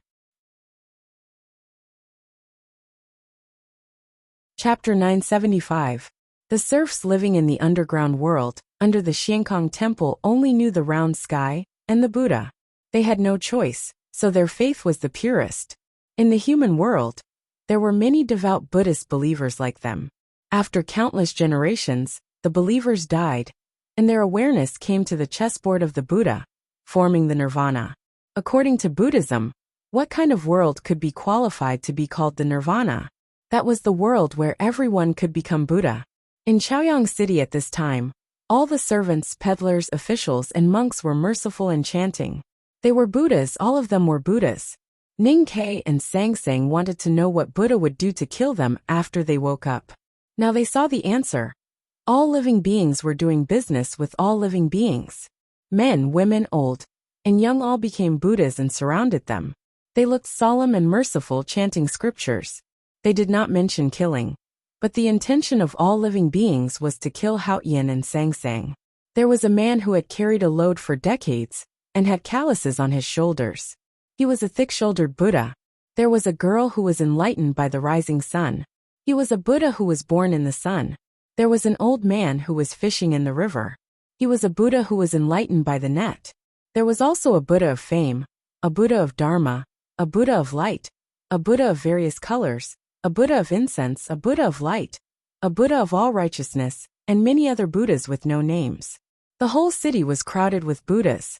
One Buddha stepped on another Buddha's kasaya, and another Buddha smashed the jade flower in the Buddha's hand. The Buddhas squeezed and pushed each other toward Ning Kei and Sang Sang.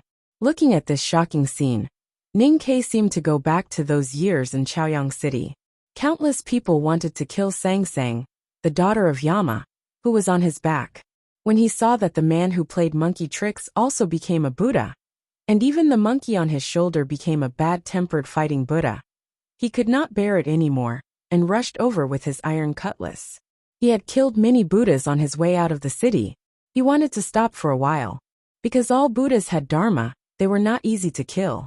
More importantly, he knew that these Buddhas would turn into Buddha's light after they were killed, which would make Sang Sang suffer.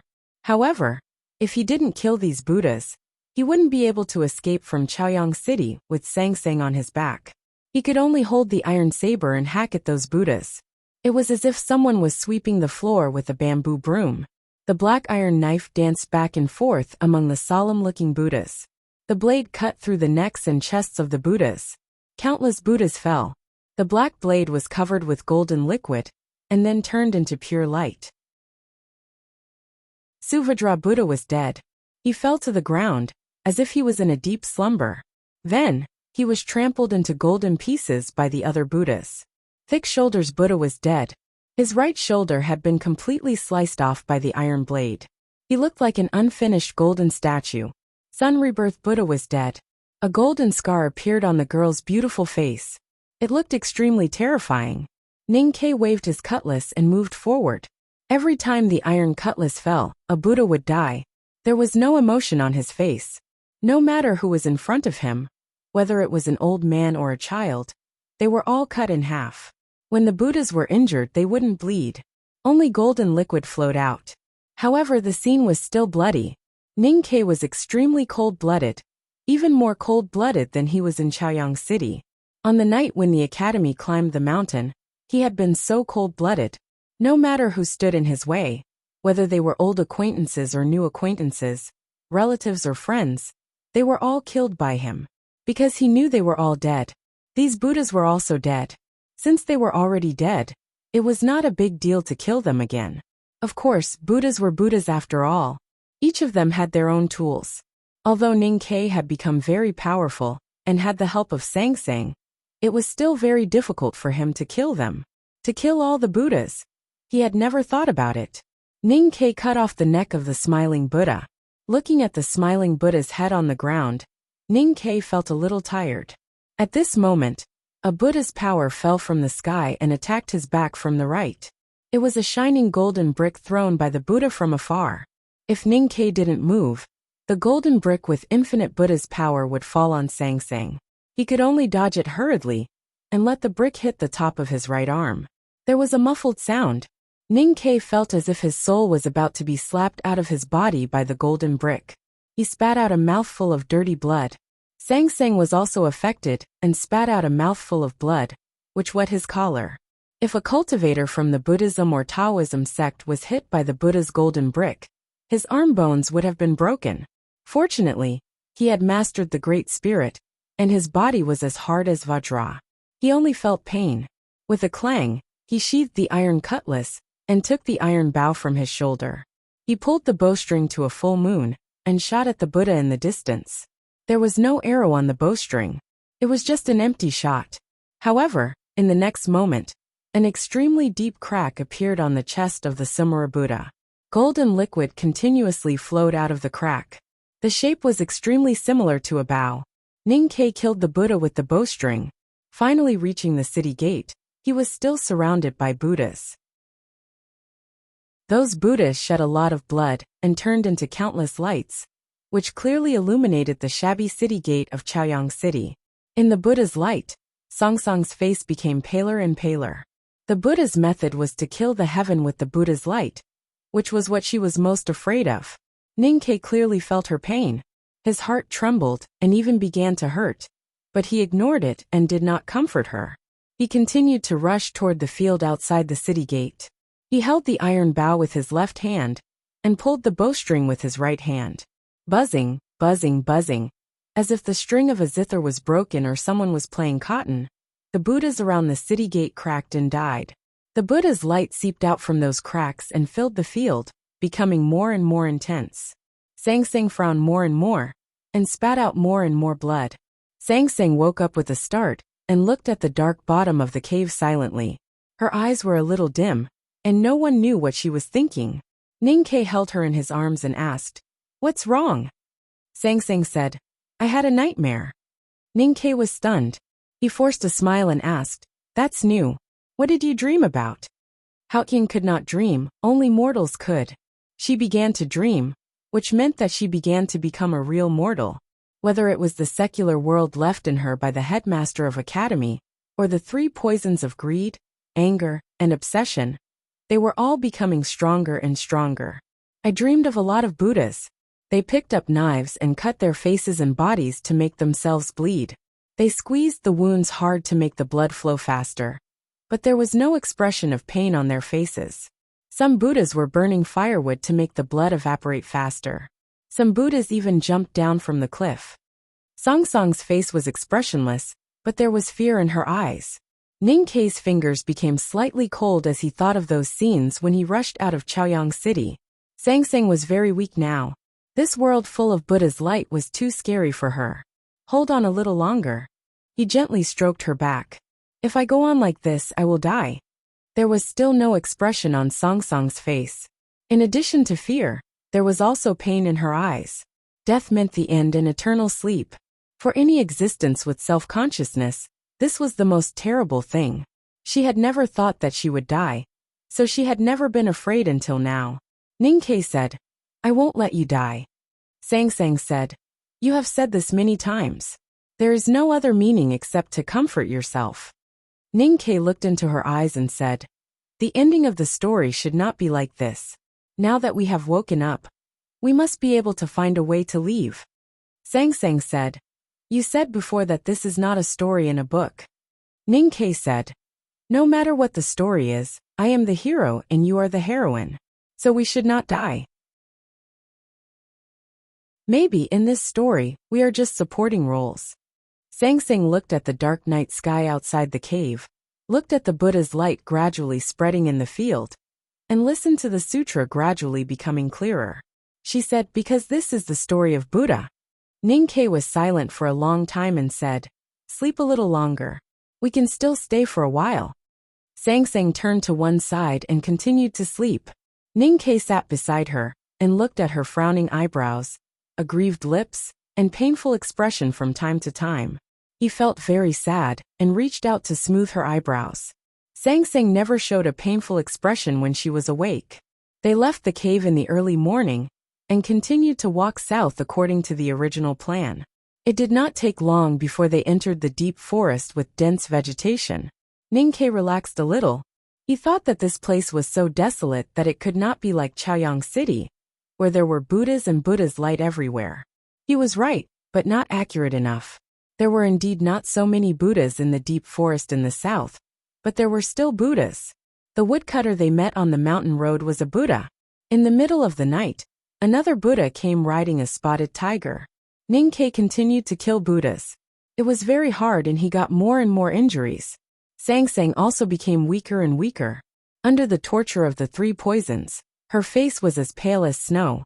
In order to relax, he began to sing the song of the black pig again. Sang Sang was very unhappy and wanted to pretend to be black. But her face was too pale and did not look threatening at all. She shouted angrily, you only know how to bully me when I am weak. Ning Kei reached behind and patted her buttocks. He said, it's the Buddha who poisoned you. It has nothing to do with me. It's true that I bully you, but I can't take advantage of you. At this moment, a wild boar covered in black mud jumped out of the forest. The wild boar looked at Ning Kei foolishly and ran away as soon as it felt the danger. Sang Sang said weakly, the crow landed on the back of the pig. The bald donkey and the academy are all evil. With a strange caw, a black crow flew over and landed somewhere in the forest. After a moment, the wild boar covered in black mud walked out of the forest dejectedly. The black crow stood on its back, flaunting its might. Sang Sang said, we will eat pork tonight. Ning Kei said angrily, the crow landed on the back of the pig. You are on my back. Am I a pig? Sang Sang leaned on his shoulder and whispered, if you are not a pig, why are you here? It's July in the blink of an eye. Please vote for Jiang Yi with your guaranteed monthly votes and recommendation votes on Monday. Thank you. I will continue to write. There is one more chapter. To be continued. If you like this work, please come to Chidian.com to vote for me. Your support is my biggest motivation. Chapter 976. Ning Kei laughed. He knew what she meant and understood that she was expressing her affection. What was even better was that there was also her affection in her words, so he was very happy. They killed a wild boar by the stream and made a bonfire. The meat sizzled on the fire, and the oil gradually flowed. The aroma permeated the air. The two of them had a full meal and then rested. Ning Ke thought of what she said during the day and said, "Don't compare the academy with the Buddhism sect in the future. You can say whatever you want about the academy, but not about the Buddhism sect." Sang Sang lay on the ground that was warmed by the fire and asked, "Why?" Ning Ke said, "Is the academy so disgusting?" Sang Sang smiled and said, "Your teacher injected the power of the human world into my body, and then you took me to the world to turn me into a human being. Buddha also planted the 3 poisons of greed, obsession and anger in my body to turn me into a human being. What's the difference between the two?" Ning Ke was sharpening the iron cutlass by the stream. When he heard this, he stopped and thought for a while before saying, "The difference is that Buddha turned you into a human being to kill you." Sang Sang said, "What about the academy? Do they just want to turn me into a human being? If it weren't for you, I would be so weak. Would the people in the academy want to kill me?" Ning Ke said, "The word if explains everything. There is no if in the world. I have always been by your side, so the academy will naturally not want to kill you." Sang Sang asked, "Even if I kill Kaharan?" Ning Ke was silent for a while and said, "Not counting the time in the chessboard, you have been in the human world for 20 years. Only during these 20 years, you are Sang Sang." Sang Sang understood what he meant. She should not be responsible for what happened before she was born. The academy did not blame her for youngest uncle's death but Haotian. Sang Sang asked, "What if your teacher was killed by me in the end?" Ning Ke was a little depressed and said, "Can't you say something interesting? I have said that there is no if in the world. Can you not be so annoying? Don't be so boring." Sang Sang smiled and said, "Then let's say something interesting. Where are we going next?" If they could meet a Buddha in such a remote mountain, it could be imagined that danger was everywhere in the world of the chessboard. The Buddhas of all living beings were looking for them. There was no point in continuing to walk aimlessly like this. Even if they could walk to the end of the southernmost sky, they would still not be able to find a way out of the chessboard. Ning Ke asked, "If the poison in your body is removed, can you break this chessboard?" Sang Sang said, "You just said that there are no ifs in this world." Ning Ke sighed. "Don't be naughty." Sang Sang said, "If not, why would we leave Chaoyang City?" He saw some light in the dark sky, which should be the reflection of the Buddha's light on the ground. It could be imagined how many Buddhas there were. Sang Sang looked there and said, "I heard their chanting. They are afraid. Buddha is afraid." Ning Ke said. Sang Sang said, "Buddha is in nirvana, so he doesn't know these things." Nirvana was the superposition of life and death. It could also be simply understood as a deep sleep. Buddha didn't know that they were walking to the east, so how could he be afraid? Then it's the world that's afraid. Ning Ke looked to the far east and said, "We are in the right direction. Buddha is there." Sang Sang leaned on him and scratched his ear with her fingers. She said, "Are you really going to find Buddha?" Ning Ke said, "Of course I want to see Buddha. I want to see him." Sang Sang's movement was slightly stiff. She said, "If you go to see him, he will wake up." Ning Ke raised the hilt and scratched it. He said, "I want him to wake up."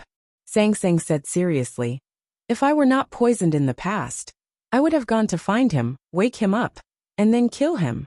But now I can't kill him, and you can't kill him either." Ning Ke said, "You are wrong about one thing. Waking up is just a description. The correct description should be that I will know whether Buddha is dead or alive when I see him." Sang Sang said, "Then?" Ning Ke said, "Then the Buddha might be alive or dead. In other words, his life and death are in our hands, and we have a 50-50 chance of winning." Sang Sang said, "You are gambling with your life." Ning Ke said with a smile, "I am gambling with Buddha's life." Sang Sang said, "I am also gambling with my life." Ning Ke said, "We are all going to die. Why not? We have at least a 50% chance of winning." Sang Sang said, "I don't like gambling with my life." Ning Ke asked why. Sang Sang said, "Because Haotian doesn't play dice. Haotian was omniscient and omnipotent. Heaven could calculate everything and control everything. So of course she was not willing to play dice, because she could not control it." Ning Ke knew that this was Sang Sang's instinct. But he also knew that she was not omniscient and omnipotent now. If they did not go to see Buddha and gamble with their lives, they would die in the end. Fortunately, she was on his back now. She could not control where he wanted to go. After walking through the grassland after the rain and the barren fields, they came to a hill.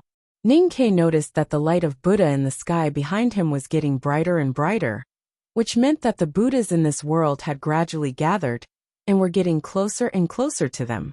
He quickened his pace. After walking through the hills for 3 days, they came to a large forest. Countless redwoods towered into the clouds in front of him. The mist in the forest was like smoke, like a world of smoke. There was a faint sound of water in the distance ahead. An ordinary-looking monk walked out from behind a redwood tree. A fat rich man walked out from behind another redwood. More and more people walked out from behind the trees.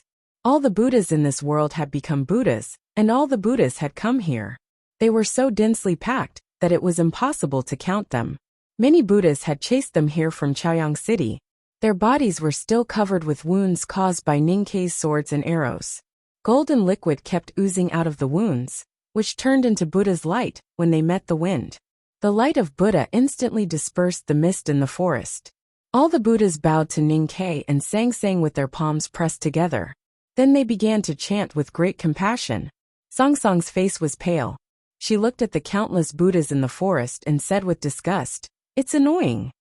The golden light of Buddha permeated the forest. It was very quiet in the forest. Only the sound of chanting could be heard. Countless Buddhas looked solemn and compassionate.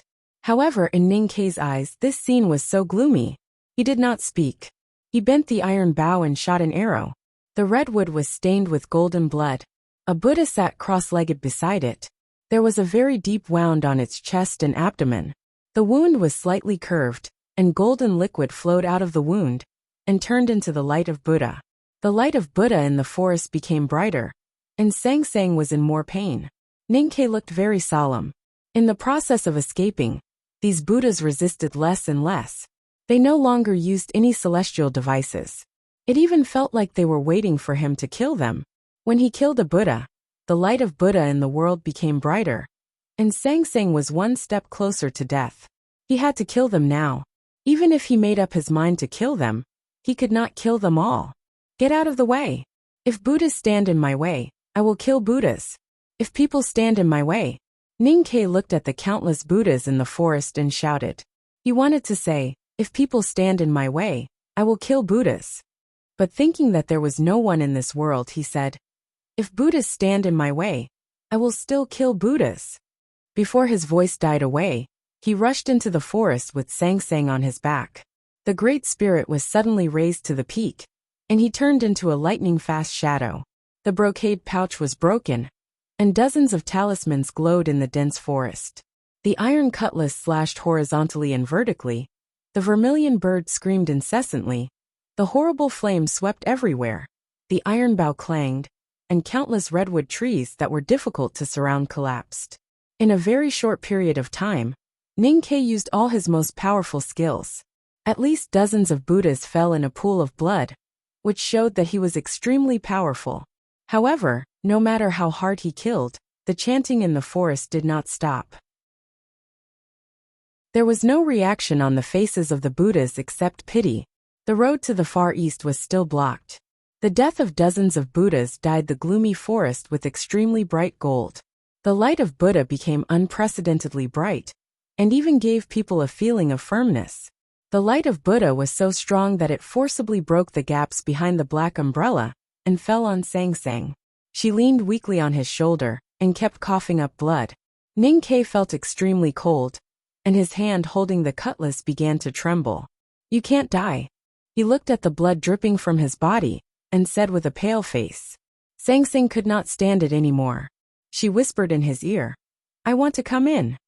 Ning-Ke did not understand what she meant by this. The next moment, he felt that there was one more person in his body. Sang was still on his back. Sang had entered his body. The big black umbrella could not protect her anymore. She could only hope that Ning-Ke could protect her. Ning-Ke lowered his head and kept silent for a long time. His breath gradually calmed down, and gradually matched the breathing rhythm of Song Song's divine body on his back, until they were completely the same. He did not understand what had happened, but he knew that Sang Sang must have paid a great price. He raised his head and put the big black umbrella on his back. He looked at the countless Buddhas in the forest and said, "Now let's fight again." The 200,000 words were completed in June. The following is a single chapter. In July, let's fight for the first place. To be continued. If you like this work, please come to Chidian.com to vote for it. Your support is my greatest motivation.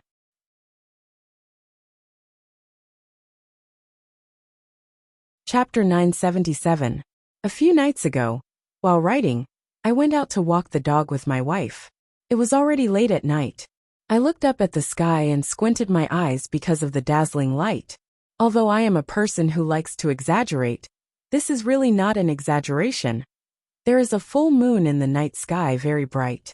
That night, I said in the chapter that the teacher should be in a good state at this time. But I am not in a good state. Yes, I have some personal matters to deal with at home, so I am more anxious. I will return to Hubei on Wednesday or Thursday, but this will not affect me from saying the following sentence. In July, I hope to get the first place in the monthly votes list. Readers are actually very clear that I take 2 years to write a book. This pace has been maintained for a long time. 8 years have passed just like that. Coming Night was published in August 2 years ago, and it is almost 2 years now. The wind rises and the rain falls, and the night is coming. The song ends and people leave. This story of Coming Night is also coming to an end. If it is written quickly, it will probably be finished in August. If it is slow, it will be in September. In other words, July is the last complete month of Coming Night, the last full moon. I hope this July can be as bright and beautiful as a real full moon. It seems that we have to fight for the monthly votes list now. But I do not want the last full moon of Coming Night to be spent in a nervous and anxious mood. And I do not want everyone to read without a calm and joyful mood. So this month, I hope to fight for the monthly votes in a serious, lively and joyful atmosphere. I will work hard, and I will make a great effort to guarantee at least 200,000 this month. Everyone, please accompany me to spend this month happily. What kind of rhythm is the happiest? Of course, to fight for the monthly votes and finally get the first place. This is indeed difficult, but the more difficult it is, the happier it is, right? No matter the ending, I will work hard during the process, and your happiness is the most important. The last full moon, please spend with me. Please cast your monthly votes and recommendation votes, and draw a perfect temporary end to our Jianghu in the past 2 years. Thank you, everyone. Please. To be continued. If you like this work, you are welcome to vote for recommendation votes and monthly votes. Your support is my biggest motivation.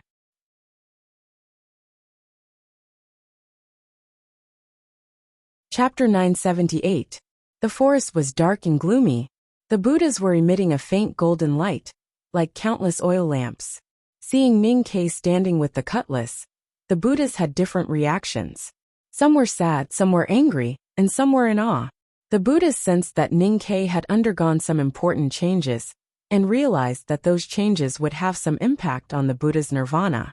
But they didn't know what those changes were. Ning Ke didn't understand them either. He knew that Song Song's body was still on his back, but she had entered his body. He felt full of strength and fearless. The chanting sounded again in the forest. The golden light shone brightly. Countless Buddhas appeared everywhere and slowly surrounded him, leaving no way for him to leave. The Buddhas looked at him with compassion. However, from Chaoyang City until now, the Buddhas had never tried to persuade and enlighten him, nor did they have any real communication with Ning Quebec. Because Ning Ke refused to communicate with them, any differences would have to be solved by force. It was still the same at this moment. He took a deep breath, and his eyes became unusually bright. He held the cutlass tightly and slowly raised it. Then he chopped it twice casually toward the forest in front of him. 2 blades that were hundreds of miles long appeared in the gloomy forest. The wind howled, and the moss on the ground was flipped up, the weeds were lowered, and the rocks were cracked.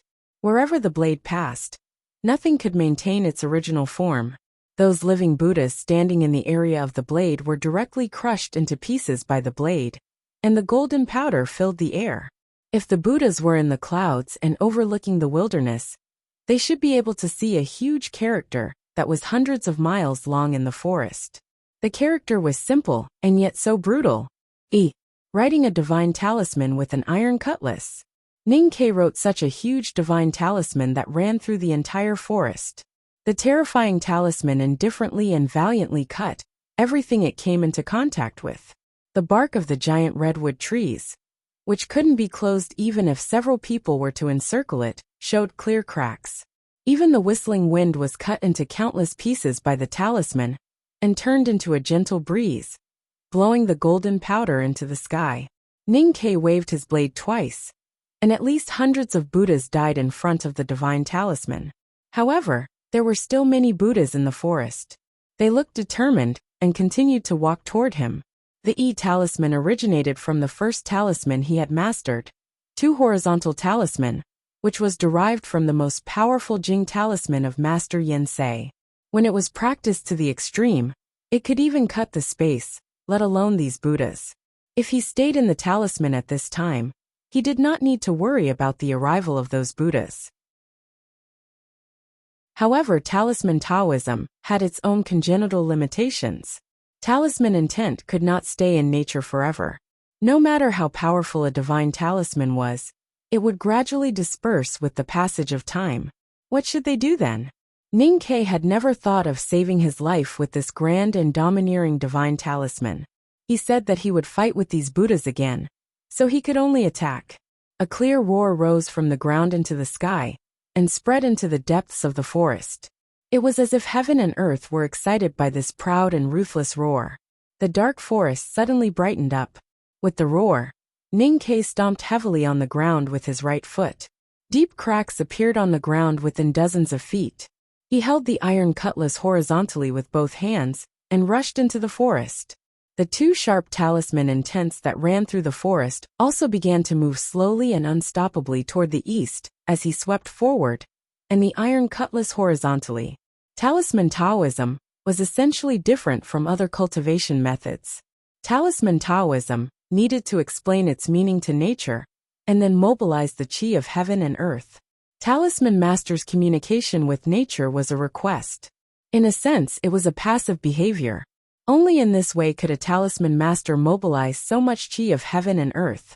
No talisman master could move with his talisman intent, because human beings could not have so much psyche power, and the real heaven and earth could not obey the orders of humble human beings. Ning-Ke did it today, which had never happened in the history of human cultivation. The two sharp talisman intents were hundreds of miles long and ran through the whole forest. As Ning-Ke moved forward with his cutlass horizontally, they turned into two invisible sharp giant cutlasses. Before the cutlass, everything in its way would be destroyed. Death's scythe was harvesting in the wheat field. How could wheat stalks escape? There were countless Buddhas in the forest. Some were tall, some were fat, and some were thin. Wherever the cutlass passed, some heads were cut off, some bodies were cut off, some skulls were cut off, and some legs were cut off. Countless Buddhas were bleeding and fell down. Golden blood flowed out of the bodies of those Buddhas and was cut into the finest pieces by the talisman intent. Then it turned into golden powder and floated in the forest. The dark world had long been bright. The Buddha's light was extremely bright. Ning-Ke had suffered many injuries after fleeing for so many days. He was tired and haggard, and his face was a little pale. At this time, under the illumination of the Buddha's light, his face became even whiter. He squinted, lowered his head, and continued to rush forward with his cutlass horizontally. There was no trace of fear on his face. If he still carried Sang Sang on his back, even if he held the big black umbrella, Sang Sang would be killed by the Buddha's light. But now he only carried Song Song's body, and Sang Sang was in his body. There was the sound of water coming from the east of the forest. He rushed in that direction. In front of the iron cutlass, the majestic divine talisman of also moved forward. Countless tree barks and golden Buddha's blood splashed into the air. Countless Buddhas fell to the ground. There were no screams or whines in the forest, but only the chanting of sutras full of compassion. Those chanting would often stop abruptly, which meant that the Buddha had died under the invisible cutlass. Ninkei kept running with his head lowered. He did not know how long he had been running, until he felt that his hands holding the iron cutlass began to tremble, and his breathing became rapid again. The sound of water murmuring was very quiet and gentle. A big river appeared in front of him. He rushed out of the forest with Sang Sang on his back. He looked back, and saw that the forest was full of golden light. Then, starting from the far west, redwood trees fell one after another. The earth shook and countless smoke and dust rose. Those redwood trees were all cut by the talisman. But the talisman was so sharp that the giant trees did not fall. Until one tree fell, and then all the other trees were shaken down. The redwood trees were very tall, straight into the clouds. The shortest one was hundreds of feet high. As these giant trees fell, smoke and dust filled the air and rose to the sky. In the midst of it, there was a faint cry of the goshawk. These goshawks built their nests on the top of the redwood trees. Now they could only fly to other places. The forest with a radius of hundreds of miles was just flattened. Countless giant trees stacked together, smashing the wet ground into a mess. As for the Buddhas in the forest, they were not lucky enough to survive. 3,333 Buddhas died in the forest. Thank you, everyone. This chapter is 2,000 words. Please continue to write. Please vote enthusiastically, and let us sit in the first place. To be continued. If you like this work, please come to Chidian.com to vote for me. Your support is my biggest motivation.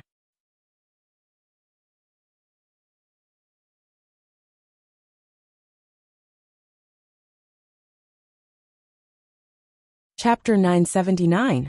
One talisman. Two blades. Hundreds of miles. 3,000 Buddhas. It could not even be called a divine talisman. It was a heavenly talisman. There had never been such a powerful talisman in the human world. Master Yensei didn't write it. Neither did the master of calligraphy. It had never appeared in the past tens of thousands of years. Ninkei was now at the peak of knowing destiny state, and a very powerful divine talisman master. But he had not surpassed the 5 states, so it was impossible for him to write this talisman. But now Sang Sang was in his body. Even if she was weak and about to die, a drop of divine power was like a sea to the human world. Because she was the sky, Ninkei used the sea. He used the sky to command the world, so he could write this heavenly talisman. This was the real oneness of heaven and man. Who could resist it? Countless redwoods collapsed, and the forest was destroyed. Within hundreds of miles, only smoke and dust could be seen. Only the howling of eagles and beasts could be heard. The light of Buddha was still shining, but the Buddhas were dead. Ninkei looked into the distance. There was a golden shimmer on the edge of the dark sky. He knew there were still many Buddhas in this world. They were coming here, and he did not know when he would catch up with them. He turned around and looked at the river in front of him. The river was about 1,000 feet wide. The water was gentle and clear. Except for some ripples near the shore, the rest of the water was as calm as a mirror. He could even see the stones and fish at the bottom of the river. The river ran through the north and south of the chessboard world. No one could see the source or the end. If he wanted to go to the east, he had to cross the river. Ninkei looked at the far east of the river and frowned slightly. He walked to the redwood that fell on the sand by the river. He raised the iron cutlass and cut the huge trunk. Then he cleaned the trunk with the iron cutlass and carefully cut the other side of the trunk. It did not take long for a wooden boat to take shape under the iron cutlass. But he did not stop. He kept cutting off the extra wood with the iron cutlass. He was very careful and patient. It seemed that he did not care at all. Countless Buddhas in the chessboard world were coming to the river. The heavy iron cutlass became a small carving knife in his hand. It seemed that he was carving on the trunk of the redwood, without missing any details. In the end, he even carved a flower on the side of the wooden boat. He knew what he was doing. He was practicing. The wooden boat was finally completed. It looked very exquisite. He even used an iron knife to carve 2 oars. The surface of the oars was very smooth, and there was not even a single wooden splinter. Only now did he feel satisfied. He put the iron cutlass back into the sheath with his trembling hand. He pushed the wooden boat into the river and climbed on. of the boat silently until he reached 1/3 of the river. Buddha's chessboard world was full of Buddha's light and malice. Only when he came to the middle of the clear river did he feel a little safe and dare to untie Sang Sang from his back. He held Sang Sang in his arms and put his hand under her nose. He found that she was not breathing, but he knew that she was not dead. This body could not breathe for a long time. He knew king of deep of soft of sea, of seas of souls of deep of seas, of king of spirits he knew soft was not dead. Her consciousness or divine soul in his body had entered a very strange state. It was like a deep sleep, and he did not know when she would wake up. Haoqian's magic was something he could not understand. He was a little worried but not too worried. That was why he was in the mood to pinch her nose. This action was very intimate, a common action between young couples. However, he and Soft Sang were a bit different. When Soft Sang was awake, he did not dare to do this. He had wanted to do all these things for a long time. He wanted to pinch her chubby cheeks. He wanted to pull her ears. He wanted to put his hands into her clothes for warmth and softness. He wanted to do all these intimate and wicked things. Although he could not do those intimate and evil things, he could do other things. Thinking of this, he kept pinching Soft Sang's face. After pulling her ears, he even pushed her nose up, making her look like a cute little pig. Ning Ke looked at her face and sang with a smile, "Hey pig! I told you, I don't like being called a black pig." Soft Sang's voice suddenly sounded in his heart. "And if you dare to do these things to my body again, I will kill you." Ning Ke was shocked. Looking at her face in his arms, he asked uneasily, "Are you awake?" Soft Sang said, "I was not asleep. Do you want me to never wake up? That way, you can humiliate my body as you please and marry her." Soft Sang, lying in Ning Ke's arms, closed her eyes and motionless lips like a sleeping god. But she was talking, which made him feel a little strange and difficult to adapt to. Hearing her words, he was a little annoyed and said, "What time is it? You only remember to be angry because of jealousy. The more you act like this, the more deeply you will be poisoned. When you really die, I will find her." Soft Sang said, "You go. If you don't go, you are my grandson." Ning Ke felt that she was like an unreasonable child, so he did not want to continue arguing with her. He asked, "What is going on now? Where are you?" Soft Sang said, "I am in your body." Ning Ke asked, "Where in my body?" "In my sense of perception." Soft Sang said, "I will be wherever you want me to be." Ning Ke thought for a while and said seriously, "I have always kept you in my heart. Of course, you should be in my heart." Soft Sang was silent for a while and said, "I am in your heart." Ning Ke laughed and said, "It sounds like you are shy." Soft Sang said, "I am not a human being. How can I have such humble feelings?" Ning Ke said, "Let me teach you. You were shy just now." Soft Sang said, "Boring." Ning Ke didn't have to worry about her being killed by the Buddha's light. He felt relaxed and happy. When he was about to quarrel with her again, he suddenly thought of something and complained, "Since you can leave the divine body, why didn't you do so earlier? Why were you hurt so badly by the Buddha's light?" Soft Sang and him were born together, so they could be one. But she was Haoqian after all.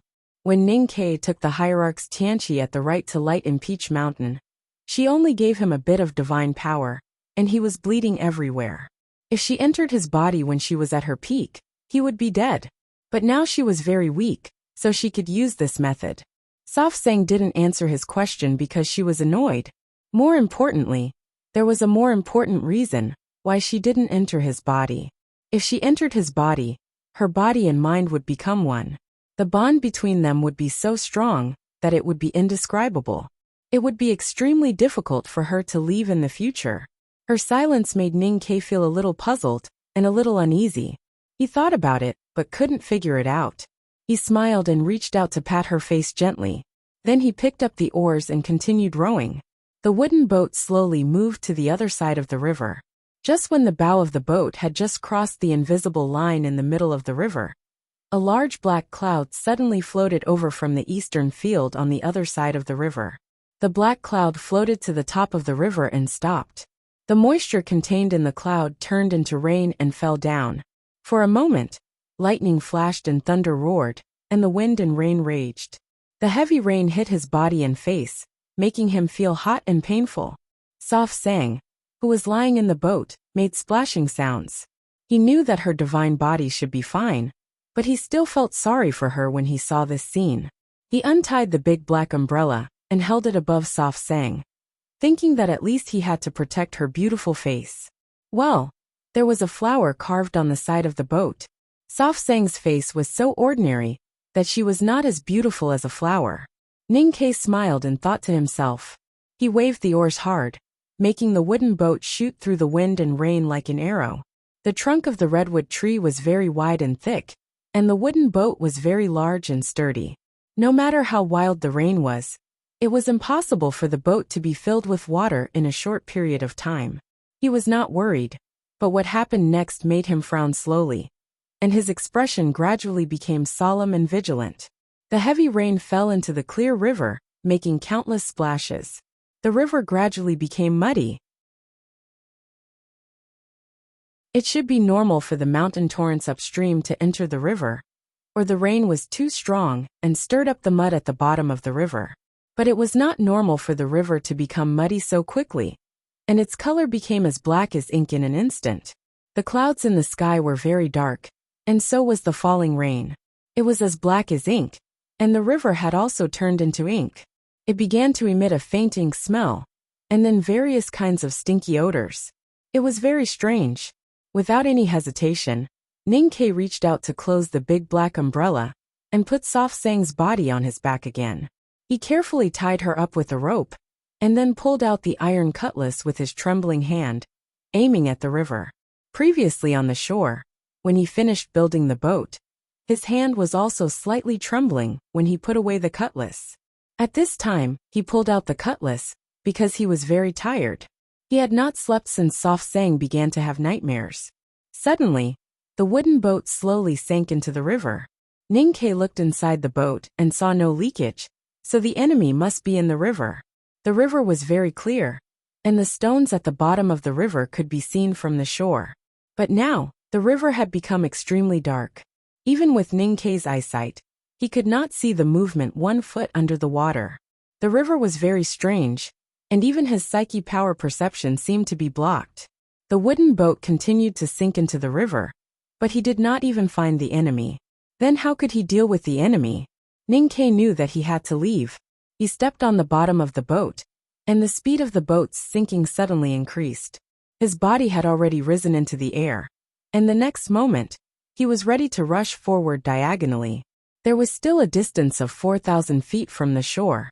With his current state, it was difficult for him to rush so far in such a violent storm, but he wanted to try. Even if he would eventually fall into the water, as long as he could get closer to the shore, it would be easier to get rid of this strange river. Moreover, he reacted so quickly that it should be beyond the enemy's imagination and disrupted their deployment. However, he did not expect that the enemy's reaction was beyond his imagination. The surface of the river was hit by the storm, and there were splashes everywhere. Just at the moment when Ning-Ke just jumped up, a splash suddenly burst, and a white shadow pierced through the wind and rain like a ghost, and wrapped around his ankle. A huge force came from his ankle, but Ning-Ke did not even look down. His wrist slightly shook, and a knife light flashed in the wind and rain, as bright as lightning. The white shadow suddenly broke, but then dozens of white shadows came out of the river like ghosts, entangled his whole body, and dozens of horrible forces dragged him down.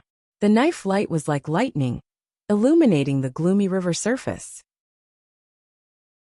Dozens of white shadows were broken in front of the iron knife, but his forward momentum was also stopped, and he had to fall back on the boat. Ning-Ke seemed to deal with it easily, but his heart was a little heavy. He did not understand what those dozens of white shadows were, and how could they bear such a strong force and forcibly pull him back. There was a cracking sound at his feet, and he looked down, only to find that the dozens of white shadows were whips, all made of white bones. What was more chilling was that those white bones were all human bones. These white bone whips seemed to be alive, and after being cut, they kept twisting and struggling, slapping the hull, making deep marks on the hard redwood, and finally collapsed into broken bones. At this moment, the wooden boat finally sank into the river. At the moment when the river was broken, the waves slightly rolled, and the dark water became a little clearer.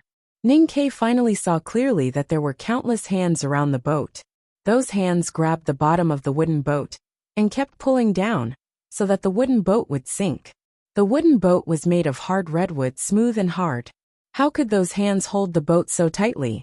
Those hands were as white as jade, but they were not beautiful. Like the white bone whips before, these hands had no flesh, only white bones, and their sharp bone fingers were deeply wedged in the boat's wall.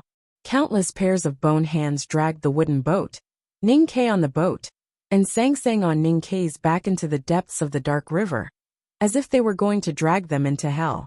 The river was dark, and he could not see or hear anything except for countless pairs of pale white bone hands. The surrounding darkness was deathly silent, which was extremely strange and terrifying. "Help me," Ning-Kei said in his heart. Sang-Sang heard his voice, and the next moment, his eyes became extremely bright, as if stars were exploding in them, and the infinite light was enshrouded in the purest Haotian divine light. Now she was his eyes, and there was divine power in his eyes. Before his eyes, the dark river suddenly lightened and became clear, and his blocked vision was restored. Ning-Kei saw the owners of those bone hands, those pale white skeletons. In the river around the sunken boat, there were tens of thousands of skeletons floating around, densely surrounding the boat. These skeletons had lived at the bottom of the river for many years. Some of the skeletons' bones had turned yellow, floating in the water, and were sometimes broken by the current. Some skeletons' skulls were missing a big hole, and black fish were swimming in it. These skeletons looked at the sunken boat, and their black hole-like eye sockets were full of greed. Ning-Kei's hearing had also recovered. He heard the rapid undercurrent, the mournful cries of ghosts from the depths of the dark river, and the cheerful laughter of tens of thousands of skeletons. The laughter was so cheerful, but why did it sound so desperate? Thank you, everyone. To be continued. If you like this work, please come to Chidian.com to vote for me. Your support is my greatest motivation. Chapter 980. My dears, Nightfall is now ranked first in the monthly votes rankings. This month's momentum is not bad. I am very grateful to everyone. I sincerely ask for everyone's continued support. I have already booked a flight ticket back to Hubei on Thursday. I will probably be in Hubei for most of this month. Apart from handling my work, I will definitely put my heart and soul into it. However, there will be a few days in between that will definitely be affected. As promised to everyone last night, I will write 200,000 words this month. This is the total number. I will definitely finish it on the last day. For the remaining days, please allow me to freely distribute them. If I have time, I will work hard to write. I will strive to save manuscripts. I will work hard to update. I might not see an explosion, but I will definitely be writing very seriously. I know that this is the critical moment at the beginning of the fight for the monthly votes. There is no benefit in talking about this. It will only have a negative impact. However, just like in the past, I should report the specific situation to everyone in advance. I feel that this way of getting along is something I am more used to. I believe that everyone will be able to accept it. Please help me build up the momentum of this full month. Please cast your precious monthly votes and recommendation votes. Please help me calm down. Of course, even if my heart is not calm, I will still write well. As the saying goes, as long as the heart is there, the dream is there. At worst, I will. What the heck? In short, I will leave it to everyone. Please cast your monthly votes. Thank you. To be continued. If you like this work, you are welcome to cast recommendation votes and monthly votes. Your support is my greatest motivation.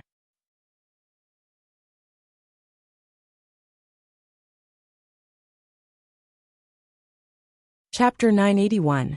There were tens of thousands of desperate skeletons in the dark river, giggling. Anyone who saw this scene would feel horrified. But Ning-Kei's expression did not change at all. The river around the sunken ship gradually cleared. Haotian's divine light shone out of his eyes, illuminating the surroundings. Thousands of skeletons floating in the river looked at the light, and somehow seemed a little dull. These skeletons had not seen the light for tens of thousands of years. They felt strange but yearned for it. Then, in the depths of their consciousness, they gave birth to endless fear. The skeletons around the sunken ship suddenly peeled off, like weathered stones being washed away by the water. The remaining skeletons on the ship wall also instantly turned into smoke and dissipated. The skeletons finally came to their senses, screaming and fleeing into the dark river around them. Some skeletons covered their ears, not wanting to hear the screams of their companions. Some skeletons held their heads, as if they felt safer. However, no matter in the world of Haotian, or the world of Buddha, who could run faster than light. Ning-Ke stood on the sunken ship and looked around. Haotian's divine light shone brightly in the dark and gloomy river bottom. Countless skeletons were purified in the screams, and turned into black smoke. The black smoke did not disperse, but surged toward the sunken ship. In a very short time, it soaked the river even darker, as if it were solid, and tightly surrounded him in it. Ning-Ke's iron cutlass chopped forward, but he could not cut through the black smoke. The feeling from the edge of the cutlass was very strange. It was a little slippery and extremely thick, like some kind of leather or internal organs. Along with this strange feeling from the cutlass, there was also an extremely wild and strong desire. The desire was very pure, and there was nothing but greedy desire. Ning-Ke felt a little stuffy in his chest. Thinking of the greedy look in the eye sockets of tens of thousands of skeletons, he was a little vigilant. He mobilized his psyche power, trying to force this desire out of his body. Thinking was also desire. When that desire met his strong psyche power, it was like fire meeting oil. It suddenly increased by countless times and burned fiercely, invading his consciousness. Ning-Ke's heart was instantly paralyzed, and his face turned pale. He did not understand what had happened. Even if he could not force this desire out, why did this happen? The black smoke is a devil, Sang Sang said in his heart. Ning-Ke still did not understand why these demons were formless. The devil of Buddhism is the devil of the heart. The poison of greed, anger, and delusion is also of the same category, but it is purer. It is in the heart, and not in the body. I am in your heart, so your heart is poisoned. Sang Sang said. The devil of the heart entered the body, so the poison naturally broke out. The desire from the black smoke gradually penetrated deep, and Ning-Ke's heartbeat became chaotic. The three poisons of greed, aversion and obsession brought by Sang Sang finally broke out. Ning-Ke was in so much pain that he spat a mouthful of blood into the black smoke in front of him. With a sizzling sound, the black smoke was burned by an invisible flame, twisting and twisting like a dark cloud in the wind. It seemed to be in extreme pain, and there was a faint feeling of pain coming from the depths. At this moment, Sang Sang was helping him. His body was filled with Haotian's divine light, and so was his blood. It was filled with the power of holy light. After his blood entered the black smoke, it began to be purified. Ning-Ke knew what to do. He raised the iron cutlass and cut his palm hard. His great spirit had almost reached the advanced level, and his body was as hard as a rock. But this was his own intention. His iron cutlass was cold and ruthless, but it still cut his palm. Blood gradually seeped out and stained the black iron cutlass. He raised his head and held the cutlass tightly with his left hand, stabbing at the thick black smoke in front of him. The feeling from the cutlass was still tough and sticky, but as the blood on the cutlass seeped into the black smoke, the feeling gradually faded, and the cutlass gradually penetrated 1 foot into the black smoke. Ning-Ke's great spirit rose, and his right hand hit the cutlass heavily like an iron hammer. The two powerful forces overlapped, like the waves on the river. With a puff, the iron cutlass completely sank into the black smoke. Countless Haotian's divine light spurted out from the iron cutlass, and the black smoke kept struggling, as if its internal organs were wriggling. It looked a little disgusting and a little scary. There was a strong burning smell in the black smoke. Light shone from the cutlass, and then spread around at a speed visible to the naked eye, illuminating the bottom of the river, and revealing the true appearance of the devil inside. The devil of the heart was an illusory thing. It was shapeless and had no body. It was just the black smoke. But in the black smoke that hung at the bottom of the river like a curtain, there were countless wronged souls and desires. Ninkei even saw his own face in it. He was very clear that if he continued to fight with the devil inside like this, he would eventually enter a battle at the level of consciousness. If it was in the past, he would naturally not be afraid. But now Sang Sang was in his heart, and he was also infected with the three poisons of greed, anger and obsession. He absolutely refused to let the devil inside his body, which was too dangerous.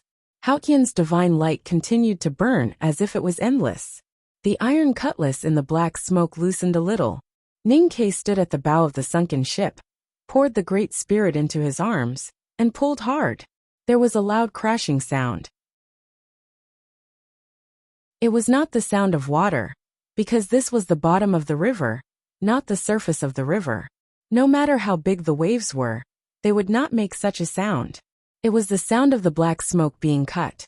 Thousands of ghosts, and more than a dozen sticky things formed by desires, gushed out from the cut made by the iron cutlass. Ninkei pretended not to see this disgusting and strange scene. He lowered his head, and continued to move his wrist. The iron cutlass kept moving in the black smoke, and in an instant, it was cut into countless pieces. The black curtain was broken, and the original body of the devil inside was destroyed.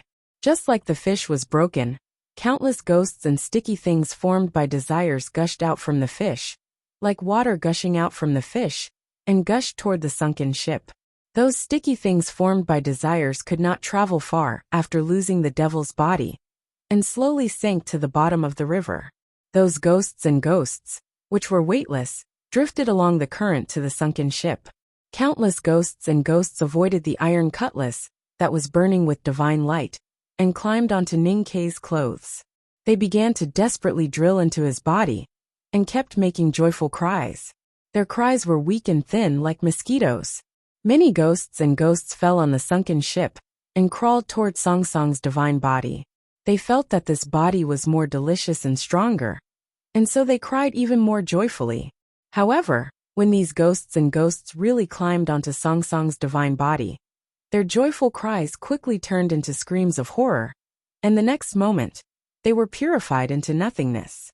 Ninkei's eyes were like stars, and he could see everything clearly. He could feel the coldness coming from his skin. He could feel the extreme coldness brought by countless ghosts, as well as the hatred and unwillingness.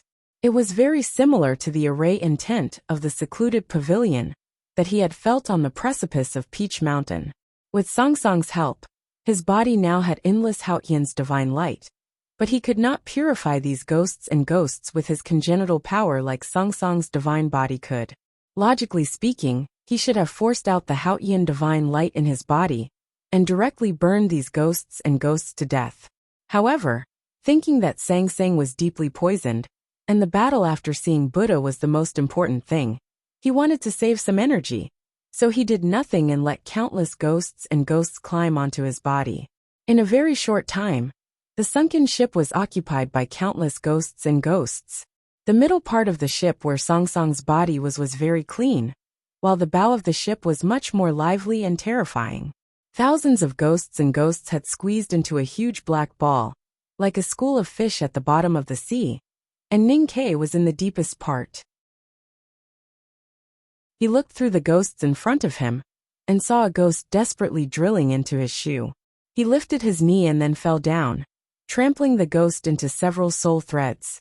As he moved, the resentful souls and imps attached to the surface of his body floated like seaweed, but none of them fell. Those ghosts greedily tore at his clothes, gnawed at his skin, and sent countless resentful thoughts into his body, wanting to drill into his flesh and soul. For cultivators, this situation was very terrible, but Ninkei was very calm. He had experienced this feeling, or rather the pain. He knew that as long as he was calm, there would be no danger. Since he was a child, he had walked between life and death, and suffered all kinds of suffering in the world. Later, he entered the academy to cultivate the peerless Dharma, faced the wall in the Xiankong Temple, and cultivated Buddhism in the world of the chessboard for countless years. When it came to calmness, how many people in the world could surpass him? Ninkei did not move, and the ghosts in the river kept pouncing on the sunken ship. The soul mass became bigger and bigger, and was about to touch the water. He closed his eyes in the soul mass, waiting for the moment to come. After a while, most of the vengeful spirits and imps in the river came to the sunken ship and surrounded him. They kept humming complacently. Occasionally, a few imps floated outside, looking very anxious. Little ghosts, don't be too naughty, Ning-Ke thought. With a slight change of his thoughts, an extremely bright red color appeared at the bottom of the dark river, accompanied by an extremely violent whistling sound. The dark red vermilion bird flew away from the iron blade and danced around his body at a high speed. Wherever the vermilion bird's wings passed, the river water evaporated into bubbles and blazing fire spurted out. The ghosts around Ning-Ke had no time to escape, and they all turned into smoke with a sad cry. In an instant, the bow of the ship became very clear. There was only the clear river water around Ning-Quebec. Where were the ghosts and the cold and resentful Psyche? More than a dozen ghosts did not squeeze into the ship. They were a little unwilling, but they did not expect the situation to change so dramatically. They desperately fled to the darkness of the river, screaming in horror. How could the vermilion bird let these evil things escape? With a fierce whistle, it flapped its wings and flew again, chasing those ghosts. With a light flap of its wings, those ghosts turned into smoke. However, when the vermilion bird was proud and ready to fly back to the sunken ship, a white shadow suddenly appeared in the dark river. It stretched out like lightning and tied up the vermilion bird. The vermilion bird screamed angrily and kept flapping its wings, but it could not move at all. Looking at this scene, Ning-Ke was slightly shocked.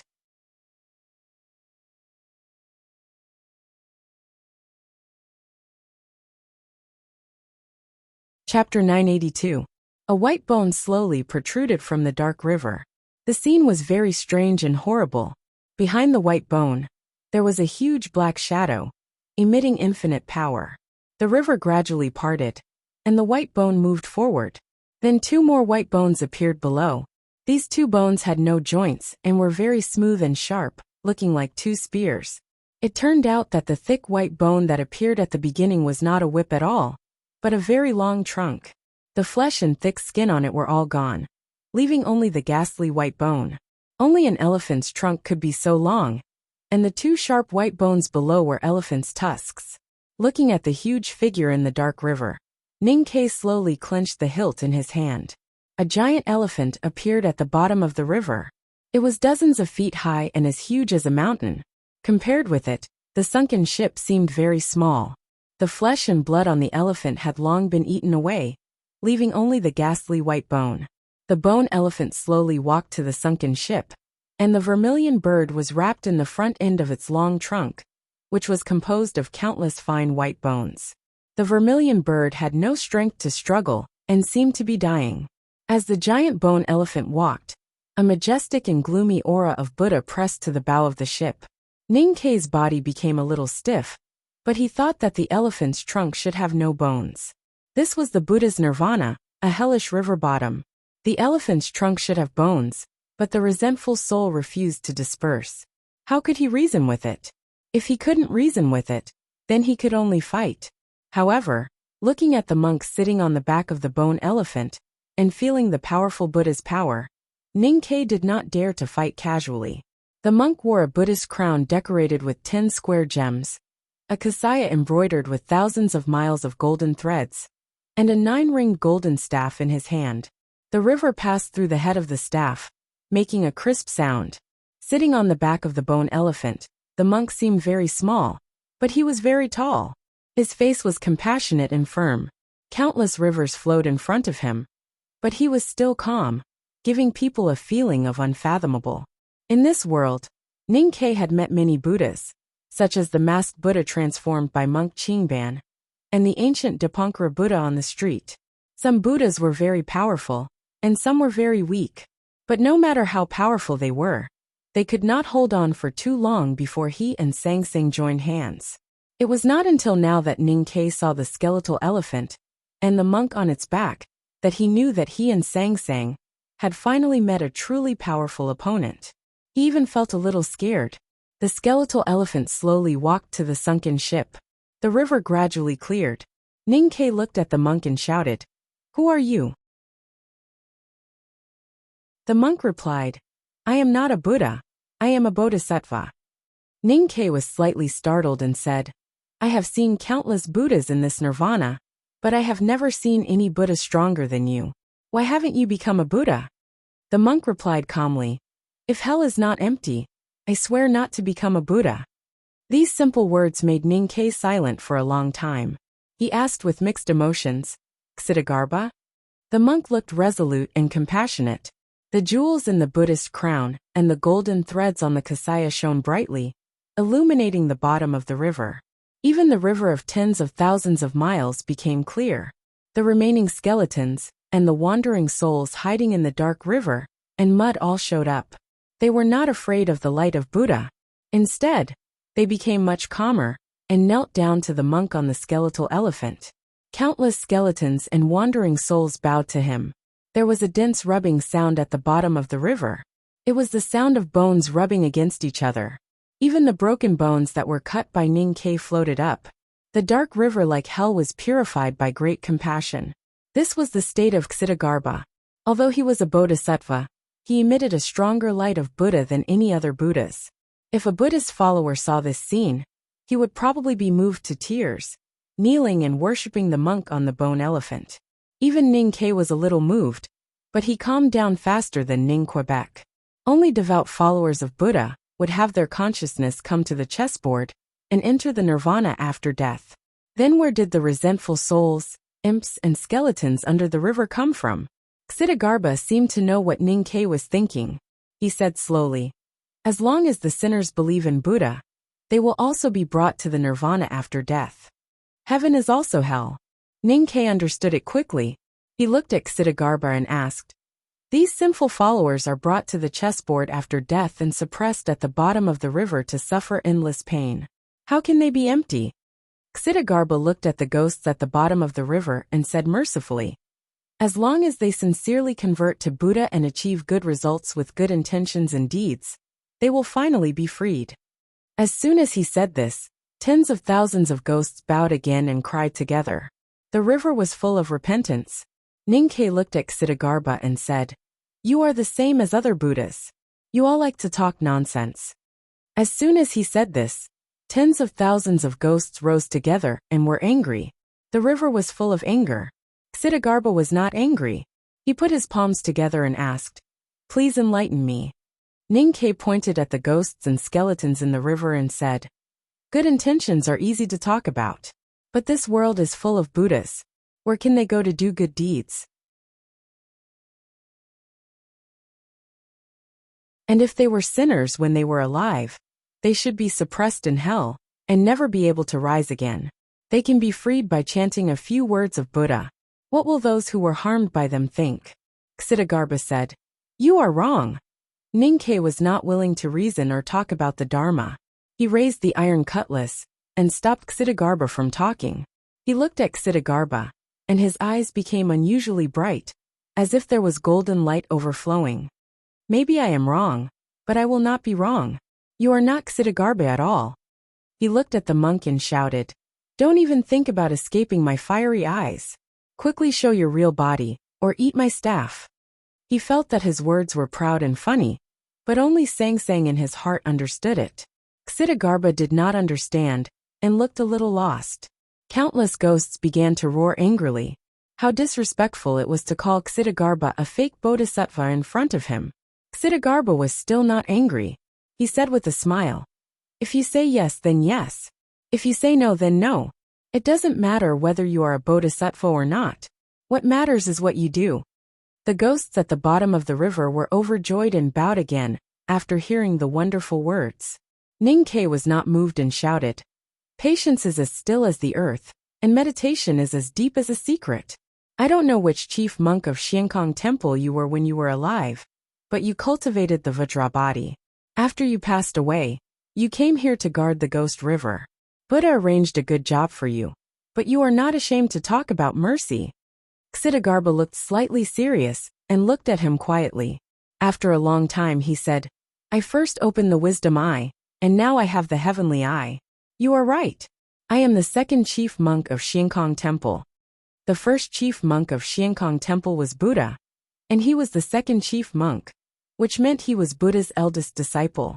From the perspective of the secular world and the cultivation world, he was the chief Buddha of Xiankong Temple.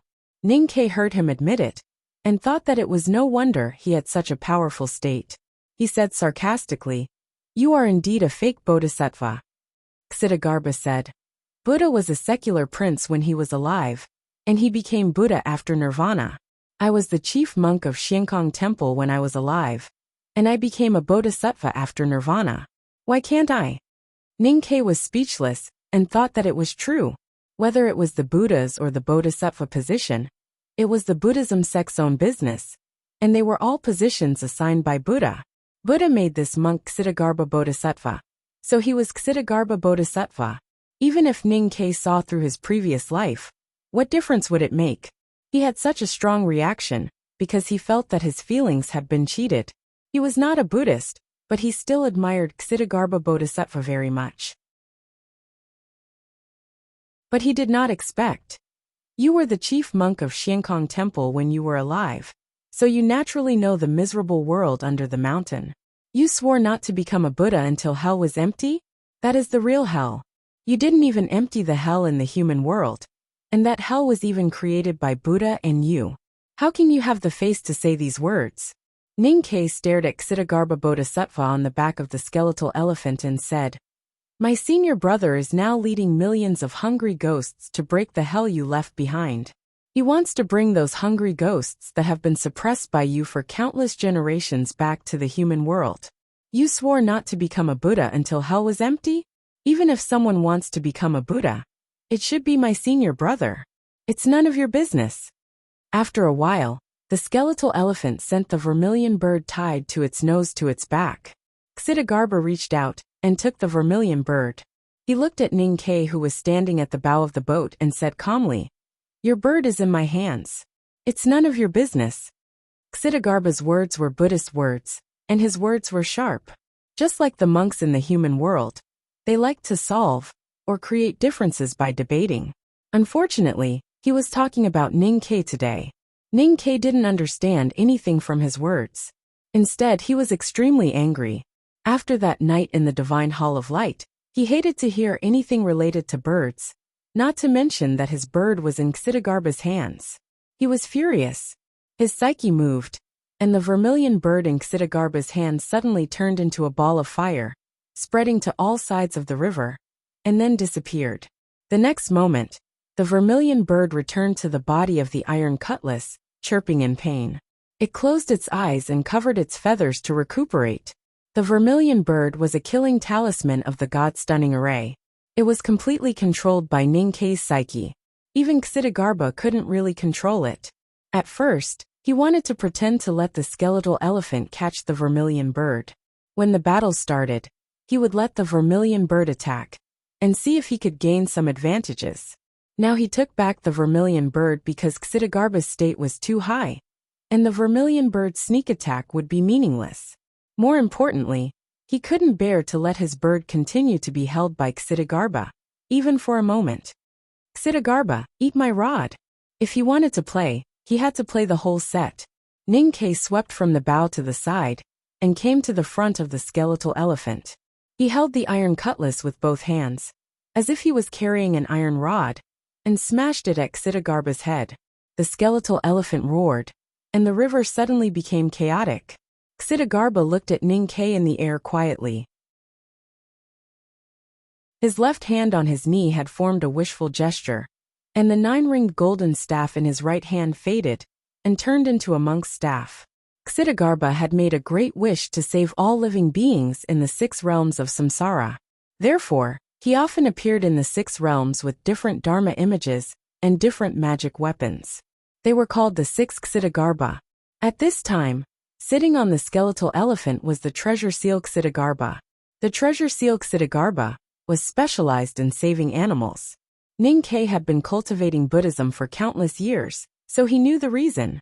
Seeing the treasure seal Ksitigarbha, he was even more furious.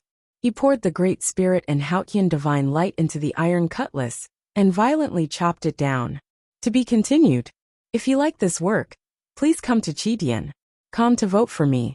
Your support is my greatest motivation.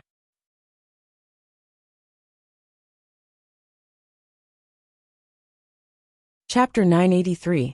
Actually, I was very comfortable writing the first chapter, that Bodhisattva. It was written smoothly, and I finished it before midnight. However, after thinking for a long time, I still couldn't think of a suitable chapter name. This is mainly because I used too many chapter names related to Bodhisattva when I was writing Suzaku.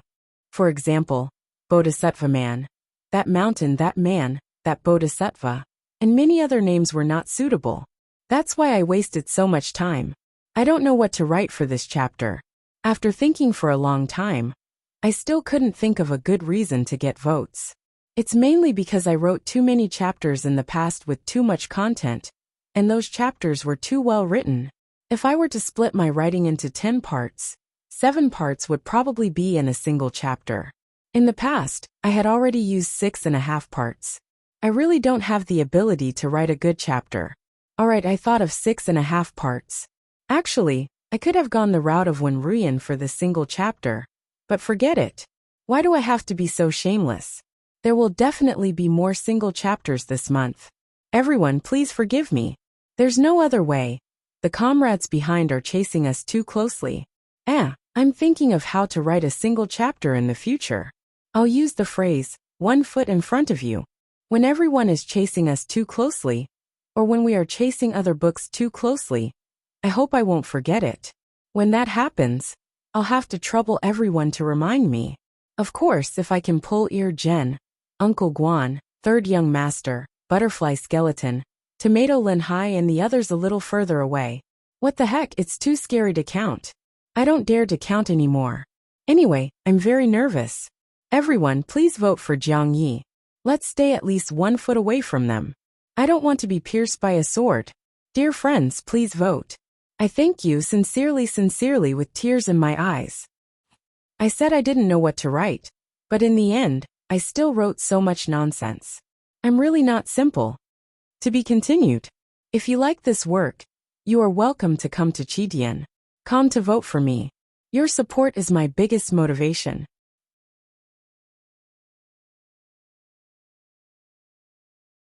Chapter 984. Ksitigarbha Bodhisattva's expression did not change. He raised his 9-ringed staff, and the river flowed faster at the tip of the staff, creating a dense and crisp sound. He reached above the skeletal elephant and hit Ninkei's cutlass.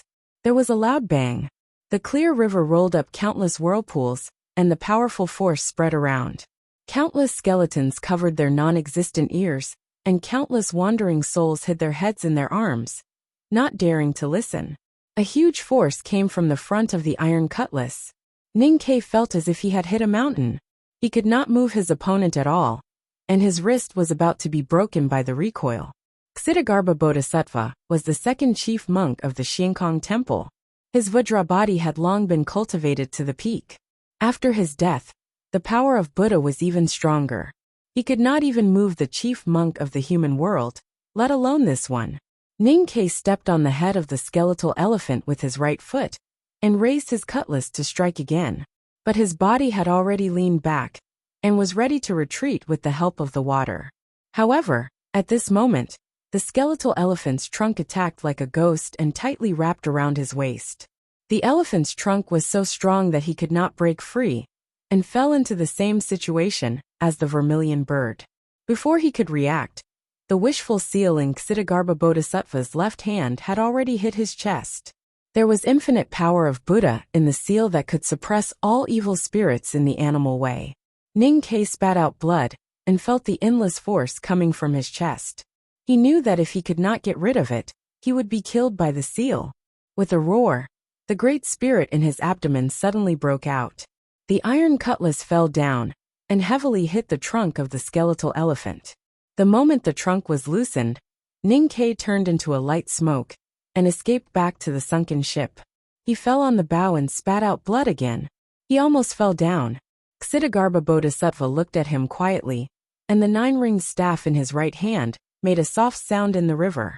Ninkei wiped his face with his hand, and the blood was quickly washed away by the river water. He looked at Ksitigarbha Bodhisattva on the skeletal elephant, and his expression became extremely solemn. He knew that Ksitigarbha Bodhisattva was strong, but he did not expect it to be so strong. It was okay that he could not cut it, but the skeletal elephant also had such terrifying power that the seal could not be avoided. Ksitigarbha Bodhisattva looked at him and said mercifully, "Put down the butcher's knife and become a Buddha." Ninkei didn't even think and said without hesitation, "Okay." Ksitigarbha Bodhisattva was slightly surprised, but the wraith skeletons at the bottom of the river laughed proudly. These wraith skeletons had no flesh on their faces, so they naturally had no expression. Their laughter was the sound of teeth chattering, which sounded very eerie. With a clang, Ninkei really sheathed the iron cutlass. Then, he took out the iron bow and stood at the bow of the boat. The dark iron arrow remained motionless in the river, pointing straight at the skeletal elephant. Ksitigarbha Bodhisattva frowned slightly and chanted the name of Buddha. The iron arrow on the bowstring was the primordial 13 arrows. The primordial 13 arrows had killed countless powerhouses in the human world and set off countless bloody storms. They were known as the weapons of Asura. Putting down the butcher's knife and becoming a Buddha immediately, Ninkei raised the iron arrow to see if he could kill Buddha. A few years ago in the White Tower Temple, he failed to shoot through the chief monk of scripture. But now his state was higher, and he had Songsong's divine power in his body. He believed that this iron arrow could definitely kill the monk on the bone elephant. A white turbulence appeared at the bow of the boat, driving the river to spin at a high speed. The iron arrow on the bowstring suddenly disappeared, and the next moment, it came to the front of the skeletal elephant. At this time, Ksitigarbha Bodhisattva had just uttered the name of Buddha. A light sound, like an embroidery needle falling on a stone slab, or like the music of the beginning of a banquet, was heard. The water above the skeletal elephant suddenly became chaotic, and the light became a little dim. When the river became clear again, the iron arrow reappeared. The iron arrow did not shoot through Ksitigarbha Bodhisattva, not even through his kasaya, because the iron arrow did not even reach the front of the Bodhisattva, but was nailed to an umbrella. It looked like an ordinary umbrella, with countless strings of diamond hanging on the edge, slowly rotating in the river. The handle of the umbrella was held in Ksitigarbha Bodhisattva's hand, and the Bodhisattva's other hand had already changed the mudra. Ninkei was shocked speechless.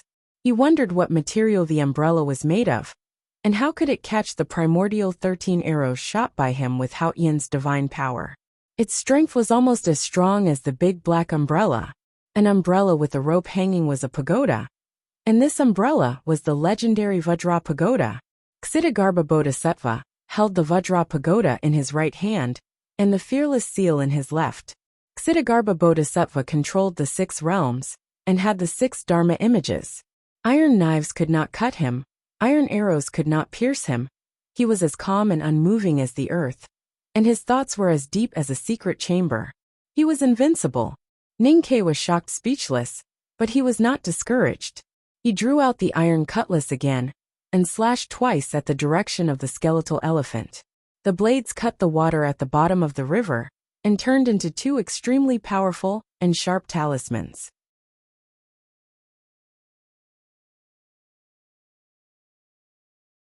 But in the blink of an eye, the Ksitigarbha Bodhisattva he saw was different from the previous one. The Vajra banner in Ksitigarbha Bodhisattva's left hand had become the banner of human skulls. The fearless mudra in Ksitigarbha Bodhisattva's right hand had formed the sweet dew mudra, which was Ksitigarbha Bodhisattva's specialty to save all living beings in hell. Ksitigarbha Bodhisattva sensed the change in Ninkei and reacted without hesitation. He turned into the most merciful, cruel, and powerful Ksitigarbha Bodhisattva. Ninkei looked at Ksitigarbha Bodhisattva and said expressionlessly, "Die, or get out of the way." Ksitigarbha Bodhisattva knew that Ninkei was no longer Ninquebec. It was Haotian who spoke. He could not help but be moved. Hell was disturbed. Thousands of ghosts and skeletons in the river looked confused, and their chanting was slightly chaotic. Soon, Ksitigarbha Bodhisattva calmed down. Hal naturally calmed down. The chanting in the river became orderly again. He looked at Ning Ke standing at the bow of the boat and said with emotion, "Unity of heaven and man, who is heaven?" This was not a debate, but a real emotion. Ksitigarbha felt that Haotian was no longer here. Die or get out of the way. A cultivator would appear to be strong and confident when he said such words. But Haotian would not say such words. She would not say anything. She would directly kill the other party, even if the other party was Ksitigarbha Bodhisattva. This only proved that Haotian had become very weak. The chanting was loud, and the light of Buddha filled the air. It penetrated Ning Ke's clothes and triggered the 3 poisons of greed, anger, and obsession in Song Song's soul. Blood flowed from the corner of his mouth and scattered into the river. The blood contained Haotian's divine flame and was extremely hot. The river was boiling and turned into countless tiny bubbles, like pearls floating on his face. His face was still expressionless, or rather, Sang Sang still had no expression. Because she was hurt in her heart, and he was hurt in his body. She would not care about this. Sang Sang did not talk to Ksitigarbha Bodhisattva. She took out the iron bow and shot an arrow. It looked simple, but compared with Ning Ke's arrow, it was countless times more powerful. Ksitigarbha Bodhisattva looked compassionate. The tantra in his hand felt it. Countless pale human heads hanging on the umbrella suddenly opened their mouths at the same time and began to scream. Tens of thousands of white skulls screamed at the same time. The river in front of the skeletal elephant seemed to produce an invisible barrier. No matter how powerful the iron arrow was, even if it was shot by Haotian, it still could not pass through the barrier. There was a soft sound. Ksitigarbha Bodhisattva looked down at his chest and found a dark arrow sticking out. It was stained with several drops of golden blood and several strands of golden thread on the kasaya. Even the strongest tantra, Ksitigarbha Bodhisattva, could not block this iron arrow. Ksitigarbha Bodhisattva's face showed pain and confusion, because he did not know how the iron arrow came about. The will of heaven was unpredictable? No, the will of heaven was unpredictable. The arrow shot by Haotian was also unpredictable. Just as the iron arrow shot through Ksitigarbha Bodhisattva, Sang Sang left the bow of the boat. Like real water, she walked freely in the current and instantly came to the skeletal elephant. The tens of thousands of skulls on the tantra were still screaming. Ning Ke's face was bleeding black blood, but his eyes were still calm or indifferent. He landed on the head of the skeletal elephant without fear. He came to the front of Ksitigarbha Bodhisattva. Haotian came to the front of Ksitigarbha Bodhisattva. I really admire myself for being so muddle-headed. Thank you, dear starfish, for helping me to change the chapter names. There were too many typos in the first few chapters, which is also the reason why I was muddle-headed. I apologize to everyone. I have to leave at 5 a.m. tomorrow, so I need to pack my luggage and do some preparations today. I'll write another chapter. I'll write as many as I can. To be continued. If you like this work, please come to Chidian.com to vote for me. Your support is my biggest motivation.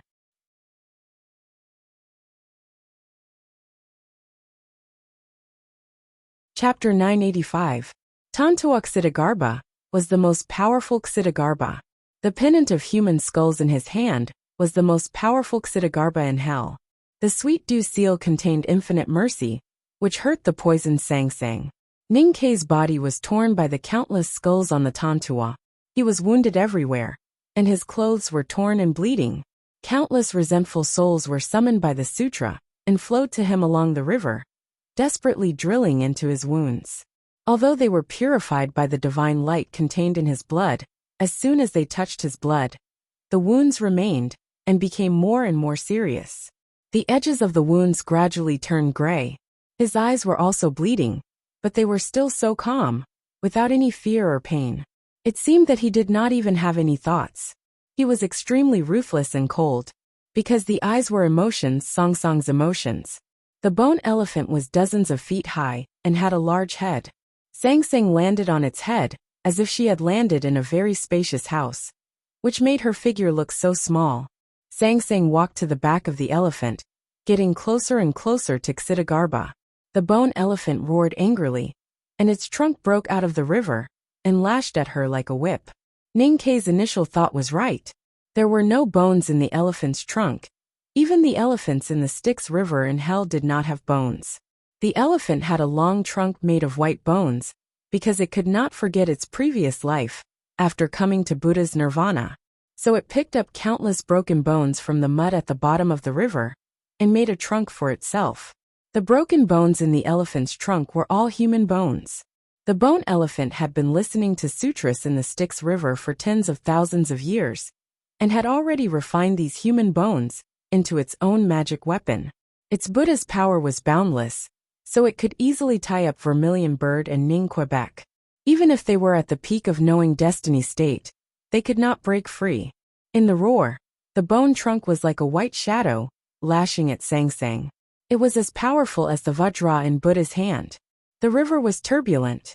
Once one was lashed, he would definitely die and his soul would be scattered. Countless skeletons and resentful souls in the river had been killed by the trunk of the bone elephant. Seeing this scene, they instinctively felt fear, and did not dare to continue watching. Sang Sang did not look either. It was as if she did not know that the bone elephant was attacking her, and that the trunk made of human bones was about to fall on her body. She continued to move forward expressionlessly. She took a step forward, and stepped on the elephant's trunk. This stomp seemed simple, but in fact it was mysterious beyond words. It was as if the bone elephant had extended its nose there, waiting for her to step on it. A miserable howl resounded through the Nether River. The bone elephant was in great pain. It shook its head desperately, and used all its strength to pull its trunk out of Sang Sang's feet. Half of the trunk was broken, and the white bones flew everywhere. Sang Sang walked to the front of Ksitigarbha Bodhisattva, and held the hilt of the iron knife. Ksitigarbha Bodhisattva looked at her quietly. The pennant of human skulls in his hand suddenly became hundreds of times bigger. It covered the entire world at the bottom of the river, and then fell on her head. The clear river water became dark and gloomy again, as if night had come. Countless sharp and unpleasant screeches resounded in the night, and countless skulls were roaring angrily. Each skull represented a follower that Ksitigarbha Bodhisattva had subdued. The countless skulls on the banner of human skulls represented the consciousness of countless followers, as well as their unwillingness. More wounds appeared on Ninkei's body, and his eardrums ruptured instantly. If he had not mastered the Great Spirit, and had a strong body like the powerhouses of the Devil's Doctrine, he would have been torn into pieces by the screeches. The real terrible damage was not on his body, but on his heart. His heart suddenly beat faster like a rainstorm. It beat thousands of times every breath, and it could break at any time. Ninkei was very conscious. He was in great pain and fear. His survival instinct made him want to leave the horrible pennant of human skulls, and return to the sunken ship, away from the bone elephant. But he could not do it. It was Sang Sang who controlled his body now. Sang Sang did not care what kind of damage this body was suffering, nor did she care that this body could be destroyed at any time. Her eyes were still cold and calm. She looked at the pennant of human skulls in Ksitigarbha Bodhisattva's hand and shouted. So noisy. Her shout was like thunder, echoing in the dark river bottom, and suppressing the chanting of countless resentful souls. The countless skulls hanging on the edge of the pennant of human skulls were shocked, and instantly became quiet. After a while, these skulls came to their senses and screamed even more angrily. Suddenly, there were countless tiny cracking sounds on the pennant of human skulls. Countless skulls were shaken into extremely fine bone powder, which was carried away by the river, and could no longer make any sound. These skulls were shattered by their own screeches. Sang Sang said that these skulls were too noisy. Since they dared to disobey her, and continued to make noise, they would die. This was the will of Haotian. Sang Sang pulled out the iron cutlass, and slashed at Ksitigarbha.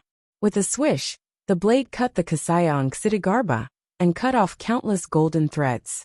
It cut the Dharmakaya of Ksitigarbha to death, but only left a slight cut. Golden blood slowly oozed out, but did not flow down. Sang Sang was not happy, so Ninkei frowned. She reached out her right hand, and put it on Ksitigarbha's chest. She pulled out the iron arrow from Ksitigarbha's back, with an unpredictable and magical method. Looking at the golden blood on the iron arrow, Sang Sang was a little disgusted. She took out the iron bow and put an arrow on it. She aimed the dark and sharp arrowhead at Xidagarba's eyebrows and even touched it. An aura spread around and shrouded the skeletal elephant. The pennant of human skulls was broken and drifted away with the river. But it did not drift away, as if there was an invisible barrier blocking it. Sang Sang opened her world. The pennant of human skulls, the skeletal elephant, and Xidagarba on the back of the elephant were all in her world. No one could escape, and no one could resist her will.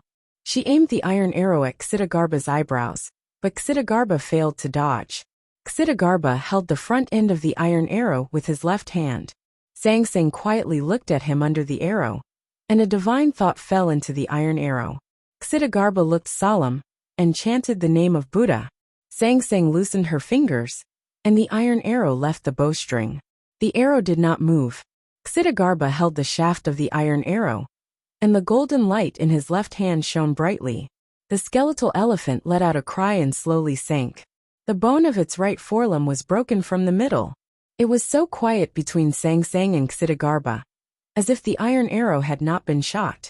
In fact, the power of the iron arrow had been fully released. Sang Sang put away the bow, held the iron arrow in her right hand, and sent it forward again. She turned her divine thought into the bow and arrow. There was a light puff. Xidagarba's eyebrows finally broke, and a drop of golden blood oozed out, like a mole. The mole formed by the golden blood floated away from the Xidagarba's eyebrows, and slowly, but unstoppably floated forward in the river. Finally, it fell on Ninkei's eyebrows and Sang Sang's heart. The golden blood touched Ninkei's body, and the three poisons of greed, anger and obsession took effect. Ninkei spat out a mouthful of blood in pain, but Sang Sang was still unmoved. She held the iron arrow in her hand, and continued to send it forward. More golden blood gushed out of Xidagarba's eyebrows, and his injury became more and more serious. At the same time, the light of Buddha in the golden blood made Ninkei feel more and more pain. Who would die first? Xidagarba looked at Ninkei, who was covered in blood, and Haotian in his body. He said with a merciful expression, "Buddha will be happy to exchange his broken body for Haotian's death." Sang Sang was expressionless. She took another step forward, and the iron arrow went deeper. Xidagarba could no longer maintain his calm and merciful expression. His face was full of fear and confusion. He roared and released the sweet dew madra with his right hand, which was glowing with golden light, and hit Ninkei's chest with his palm. Sang Sang ignored him, and continued to take another step forward. The iron arrow in her hand pierced deeply into Xidagarba's eyebrows. Golden Buddha's blood splashed everywhere, and the Buddha's power suddenly dispersed. Before dying, Xidagarba's eyes were a little confused, because he couldn't understand why she dared to bet her life with him, the most noble Haotian, who had endless life. He didn't know that Sang Sang and Ninkei were originally going to bet their lives with Buddha. The skeletal elephant retreated to the depths of the dark river. Its right forelimb was broken, and it walked very slowly. As it retreated, it kept shaking the remaining half of its nose, which seemed to be in great pain. Xidagarba sat on the back of the skeletal elephant with his eyes closed. Looking at this scene, the wraiths and skeletons at the bottom of the river whispered, as if they couldn't believe what they saw. When they looked at the sunken ship, they became very quiet. Ninkei's body was shaken back to the sunken ship by Xidagarba's last palm. Looking at the skeletal elephant disappearing into the darkness, he suddenly spat out a mouthful of blood and fell on the ship. Sang Sang gave up the control of this body. Ninkei opened his eyes and asked worriedly, "Is he okay?" Sang Sang said, if he didn't retreat he might be okay. But he did. Ninkei had been watching the battle, and he knew very well that Sang Sang was very weak now. If Xidagarba could maintain his state of mind, he might not lose, and even both of them might be injured. Looking at the direction where the skeletal elephant disappeared, he sighed and said, "It is said that Xidagarba is merciful and resolute. I didn't expect that he would be a coward who was afraid of death in the end. He is indeed a fake bodhisattva." The sunken ship rose, and the river separated to make a road, revealing the sky above the river. The rain clouds had dispersed, and the water in the ship flowed cleanly between the waterways. The water walls on both sides were very clear, and no fish could be seen. But the wraiths with vague faces and countless skeletons could be seen. Those wraiths were slightly more intelligent, but they didn't dare to do anything. They just looked at them in confusion and fear, while the skeletons instinctively stretched out their bone hands, trying to stop the people on the ship. Sang Sang controlled the body for a while, and Ning Kei's consciousness became more and more intertwined with hers. Looking at those stretched out bone hands, he casually waved his sleeves, and a clear light fell, and the bone hands were instantly purified. No more skeletons dared to approach the water wall. The wraiths floated in the water, and the ship sailed between the water walls. He remembered the scene when he crossed the river with Sang Sang. It was not as beautiful, but it was very strange. The ship reached the other side, and ran aground on the mudflat. Ning Kei carried Song Song's body on his back, and walked to the woods in the east with the iron cutlass. When he came to the woods, he looked back at the river that was as calm as a mirror. He had a lot of fear, but also a lot of pride. Ksitigarbha was dead, who could stop him? At this moment, the light of Buddha gradually shone in the dark sky west of the river, and the sound of chanting came from the hundreds of miles of redwood forest that had been leveled by him with talisman. He knew that countless Buddhas from the Nirvana world had come again. He shouted to that side, "Come and chase me across the river if you can." The title of this chapter is so simple that I feel embarrassed. To be continued. If you like this work, please come to Chidian.com to vote for me. Your support is my greatest motivation.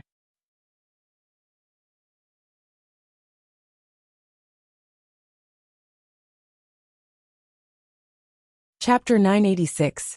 At the end of last month and a few days ago, I had reported in advance that I will be returning to Hubei to settle some personal matters. Some of the more important matters are more important than work, and the updates will definitely slow down. I will try my best to keep updating. When I am free, I will try my best to write 2 chapters. If I can write 3 chapters, I will definitely keep the manuscript. I will leave at around 5 a.m. If everything goes smoothly, I should be able to reach home at around 4 p.m. After a day of traveling, I will naturally be tired. I will try my best to write 1 chapter first. In the next 10 days or so, it will be more common to write 1 chapter at night. This will be a return to 1 chapter. It might be slightly harder for me, but I can handle it. I have experience writing 200,000 words. Everyone, please encourage, be tolerant, be more understanding, work together, and return to 1. It will still be the same sentence. This month, I hope that everyone can read happily and vote easily. I am still first in the monthly votes rankings now. I hope that I will be first in the end. This is also a return to 1. There should not be any more individual chapters in the next few days. I should hurry up and shout a few more times. Those bad guys behind are catching up. There are only a few tens of votes left. Everyone hurry up and vote. Save me. My throat is broken. Monthly votes. Why do I need a bicycle? Thank you. To be continued. If you like this novel, you are welcome to come to Chidian.com to vote for me. Your support is my greatest motivation.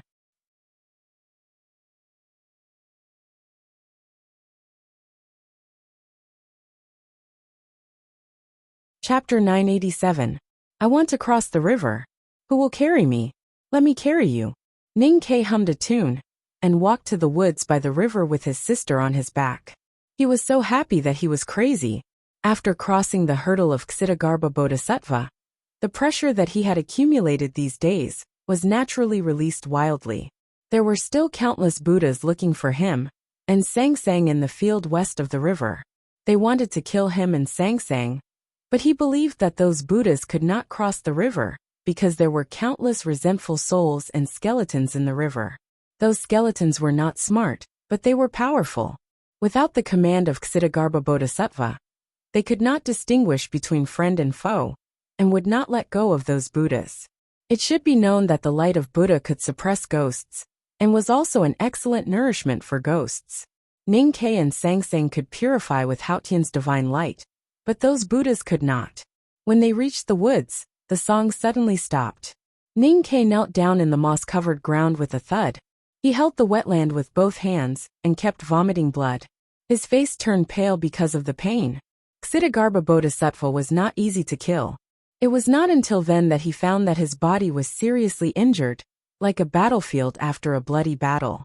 There were wounds and blood everywhere, and it was very difficult to find an intact bone. As for the psyche power in his sense of perception, it was even more chaotic. He turned around with difficulty and sat down against a redwood tree. He panted hard and held Sang Sang in his arms. He said, "I felt a little unreliable just now. You were too fierce when you fought." Sang Sang said in his heart, "What do you think? This is my body. No matter what, you should take care of it." Ning Ke thought of the bloody battle between her and Ksitigarbha Bodhisattva. She did not even blink when Ksitigarbha Bodhisattva's powerful pennant of human skulls ruined her body. Sang Sang said, "That's why I should take care of it." Ning Ke said angrily, "You can only win by risking your life. Do you think I don't know that? I just want you to say something nice. We have become one. Why can't you say something intimate?" He meant something else when he said become one. Sang Sang said, "Even if I break your body, what can I do?" Ning Ke was furious. He turned her over and spanked her buttocks twice. He scolded, "If there's a next time, I won't go easy on your body." Sang Sang seemed to be a little tired and no longer paid attention to him. The quarrel became a quarrel between the two of them. Naturally, it was boring. He leaned against the tree trunk and looked at the scenery on the other side of the river to kill time. Logically speaking, he should be in a hurry to meditate to heal his injuries and restore his psyche power. But he did nothing. As time passed, his injuries naturally healed. How Tian had merged with him. In terms of life recovery, who could be better than him? Ning Ke stood up and was about to leave with Sang Sang on his back. Suddenly, he saw many Buddha lights in the redwood forest on the other side of the river, and then he heard the chanting of scriptures. Every golden light was a Buddha, and it was a Buddha that they had met and injured. Naturally, the number of Buddhas in the redwood forest was far more than what he saw. Ning Ke was not in a hurry, thinking that these Buddhas could not cross the river. He smiled and looked at the other side of the river, and even waved to the Buddha at the front. The Buddha was an acquaintance. When he and Sang Sang went to the opera in Chaoyang City, he always bought tickets from this Buddha. Until now, he still did not know who this Buddha was. The dark sky gradually brightened. The riverbank gradually brightened. The Buddha lights gradually brightened, and the chanting of scriptures gradually became solemn. For a moment, no one knew how many Buddhas came to the Styx River and looked at the other side in silence. Ning Ke's expression became solemn. Even with his eyesight, he could not count how many Buddhas there were. What shocked him even more was that those Buddhas actually began to walk into the Styx River. Thousands, tens of thousands, or even more Buddhas bypassed the fallen redwood trees, walked across the soft riverbank, and silently walked into the clear river. It was dark, as if an army was crossing the river. There were more resentful spirits and skeletons in the depths of the Styx River. They sensed the Buddha lights and aura on these Buddhas, but did not sense the coercion of Ksitigarbha Bodhisattva. After a moment of hesitation, they finally failed to suppress their instinctive love for light and their greed for the pure aura of Buddha. The clear river water turned black at a speed visible to the naked eye, and the calm surface of the river suddenly became extremely turbulent. Some Buddhas with low cultivation were directly swept away by the river water and became food for the resentful spirits, while the Buddhas with high cultivation were surrounded by dozens or even hundreds of resentful spirits, constantly devouring them. The scene was extremely terrifying. What puzzled Ning Ke was that none of the Buddhas made a sound during the whole process. They silently entered the water, silently were swept away, silently were devoured, and silently turned into countless golden light fragments. They even stopped chanting the Buddhist scriptures that had a strong suppressive effect on resentful spirits and wild ghosts, as if they were deliberately courting death. Dozens of Buddhas with profound dharma did the same. If they used their means, they could save the Buddhas who were sinking into hell, not to mention to protect themselves. But they did nothing.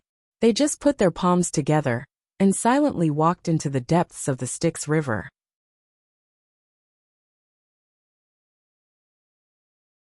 Countless Buddhas walked into the vast and gloomy Styx River, and floated in the river, densely packed together. From time to time, Buddhas were swept away by the water, dragged away by resentful spirits, and torn into pieces by the white claws of skeletons. Looking at this shocking scene, Ninkei no longer felt like an army crossing the river. He felt like he was on the prairie, where countless bison crossing the river were devoured by crocodiles. Why? Why were these Buddhas so silent and so calm to die? Ninkei even saw a Buddha among the black waves being devoured by resentful spirits. But the Buddha's expression was still so determined. At this moment the earth suddenly shook. Ninkei suddenly turned around and looked at the source of the shaking. He saw that the sky in the far east suddenly became unusually bright, and there was a supreme Buddha's power rising there. The boundless light of Buddha instantly came to the Styx River, illuminating the woods and all the lives by the woods. The light fell and plated Ninkei's clothes with a layer of golden light. He felt a very strong pressure, and also felt that Sang Sang was weakening. So he quickly opened the big black umbrella. The light of Buddha also fell into the Styx River. The dark water did not become clear, but it tumbled rapidly, as if someone had put a fire under the Styx River, and instantly boiled the Styx River. In the boiling Styx River, countless Buddhas were still silently moving forward. Countless resentful spirits that were devouring Buddha's aura raised their heads and looked at the light of Buddha in a daze. Countless skeletons that were tearing Buddha's bodies stopped what they were doing and wanted to look at the light of Buddha, but they were a little timid. Then, both resentful spirits and skeletons gradually turned into tiny light spots. The densely packed light spots, like fireflies, floated in the boiling river and landed on the bodies of the Buddhas who were still alive. The Buddha's aura was suddenly enhanced, and the expressions on their faces became more resolute. They walked towards the Buddha's aura in the distant east, towards the other shore. 10,000 Buddhas paying homage? Ninkei said to himself. 10,000 ghosts crossing the river, Sang Sang said contemptuously. Whether it was 10,000 Buddhas paying homage or 10,000 ghosts crossing the river, Ninkei did not know why these Buddhas were doing this. Nor did he understand why ghosts attached themselves to Buddhas after Buddhas were devoured by ghosts. But he knew that these Buddhas had become stronger and more terrifying. He even saw thousands of resentful spirits in the boiling river turn into an indigo lion. And an inconspicuous Buddha was carried by the indigo lion and walked on the river. Was it another bodhisattva? One Ksitigarbha bodhisattva had almost driven Ninkei and Sang Sang into a desperate situation, and had to wash their bodies in the Styx River. How could they survive if several bodhisattvas of similar states appeared? What else was there to think at this time? The light of Buddha in the far east gradually faded, and countless Buddhas and bodhisattvas were about to reach the other shore. Ninkei turned around and began to run wildly with Sang Sang on his back. He ran wildly all the way for 100 days. Even Ninkei himself did not know how far he had run in the past 100 days with Sang Sang on his back. He only knew that he was running desperately to leave those Buddhas and bodhisattvas behind him, as far as possible. During the running journey, there were plateau meadows, inland seas and steep mountains. He did not know where he was, but only knew that he was running toward the far east. From the fourth day on, he could no longer hear the chanting behind him. Occasionally when he looked back, he could not see the light of Buddha in the night sky. But he knew that those Buddhas would never stop running. As long as he stopped or slowed down, they would catch up with him one day. Those Buddhas were born in the year of tortoise. The world was so vast that he could not see the end of it after running wildly for 100 days. Fortunately, he did not need to distinguish the direction, nor did he need to worry about running back to the original place, because Buddha was in front of him. The light of Buddha was getting clearer and clearer, which meant that Buddha was getting closer and closer. What was strange was that the light of Buddha did not hurt him and Sang Sang like the previous times, but made them feel a little comfortable.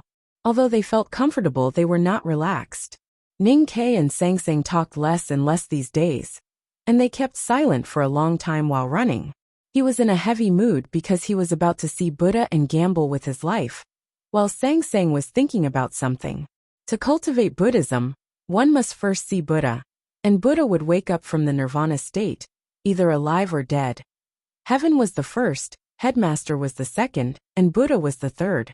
Now Sangsang was extremely weak. If Buddha was alive, she and Ning-Ke would definitely die.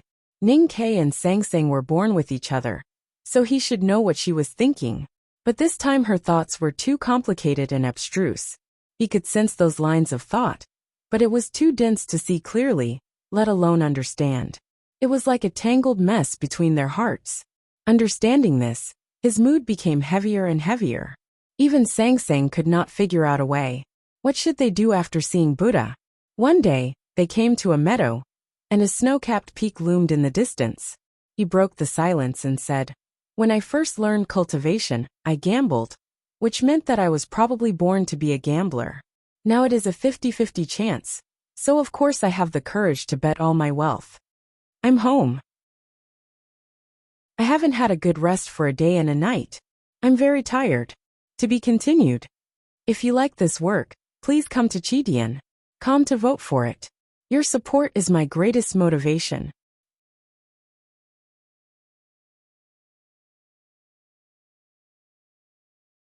Chapter 988. A few days later, Ning-Ke carried Sangsang to a place dozens of miles away from the snow mountain. The fields here were covered with green grass, and there were thousands of lakes and ponds. The paths between the ponds were like lines. There were trees and willows beside each pond. There were flowers and lotuses on the ponds. The lotuses were white and red, as if they were dyed with blood. The green leaves were like skirts, and the stems were golden. It was extremely beautiful. There were countless golden lights above the thousands of ponds, rising from everything. The lotuses, branches, leaves, willows, stones, and even the ponds were all emitting golden light. It was the light of Buddha. The light of Buddha was too bright, and the scene was too beautiful. Ning-Ke lowered the big black umbrella, but he could not avoid the ubiquitous light.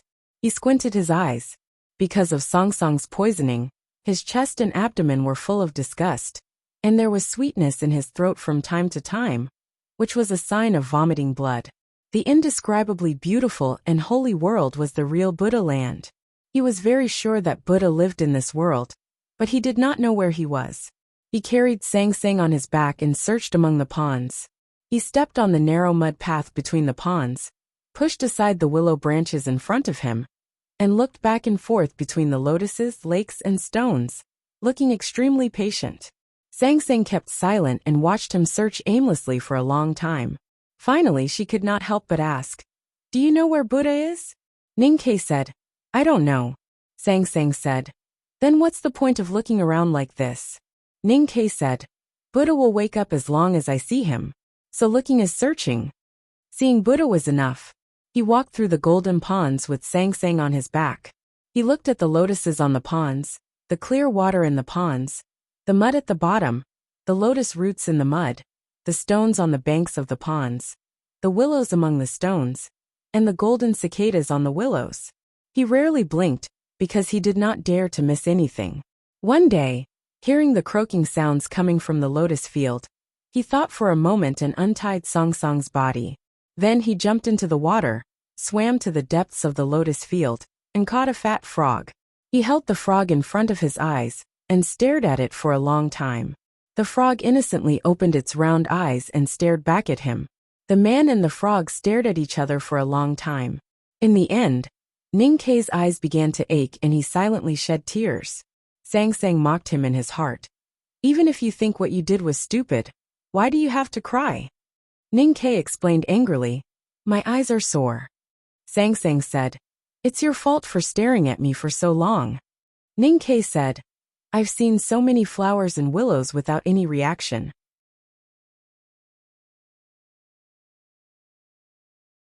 After thinking about it, the frog in the pond is most likely to be the Buddha. Of course, I have to look at it more. Sangsang was a little confused and asked, "How could Buddha be a frog?" Ning-Ke said seriously, "According to the Buddhist scriptures, Ksitigarbha Bodhisattva also confirmed that Buddha was a prince of a small country in the secular world, so it is natural that he could become a frog." Sangsang was even more puzzled and asked, "What's the relationship between the frog and the prince?" Ning-Ke said, "The frog prince Haven't you heard of such a famous story? Sang Sang remembered and said, Is it the fairy tale you told me when I was young? Ning Ke nodded and said, Isn't the prince turning into a frog some kind of hint? Sang Sang said, Then you still have to kiss it. Ning Ke was so focused on finding Buddha that he didn't hear the sarcasm in her words. After hesitating for a while, he really raised the frog in front of his eyes and kissed it. The frog didn't change at all, but it looked a little aggrieved. Ning Ke wiped his mouth and spat a lot of saliva into the pond. He said, It seems that it is not this one. Sang Sang said, There are at least tens of thousands of frogs here. Ning Ke looked at the thousands of golden ponds and listened to the cicadas in the willow trees and the frogs in the lotus fields. He thought that there might be more than tens of thousands of frogs. Not to mention the golden cicadas in the willow trees. That was Third Sister's livelihood. If he had to kiss all these frogs, how swollen would his mouth be? What if he kissed a toad? He was not a swan. After searching for several days, he still found nothing. According to his calculation, those Buddhas and Bodhisattvas all over the mountains and fields should be catching up soon. He became a little anxious. The golden ponds occupied a large field, and in the middle was the towering snow mountain. The mountain peak had been covered by ice and snow for many years. The thick layer of snow fell from the peak to the foot of the mountain, and the original color of the cliff could not be seen at all. Trickles of water flowed down from the snow and moistened the field. That was how the thousands of ponds came to be. Under the dark sky, the snow-white mountain was surrounded by thousands of golden ponds, which looked extremely spectacular and beautiful. One day, Ning Ke found the foot of the mountain and forgot what he had said when he looked up. He remembered that the Prajna Peak, where the Xiankong Temple was located, was transformed by the body of Buddha left in the human world. Buddha seemed to like to compare himself with a mountain. So was it possible that the snow mountain was Buddha? The golden ponds and golden lotus branches in the field, as well as other things, all emitted the light of Buddha. Was it because of the snow water? After thinking for a while, he denied his own inference. The snow mountain could be seen from hundreds of miles away.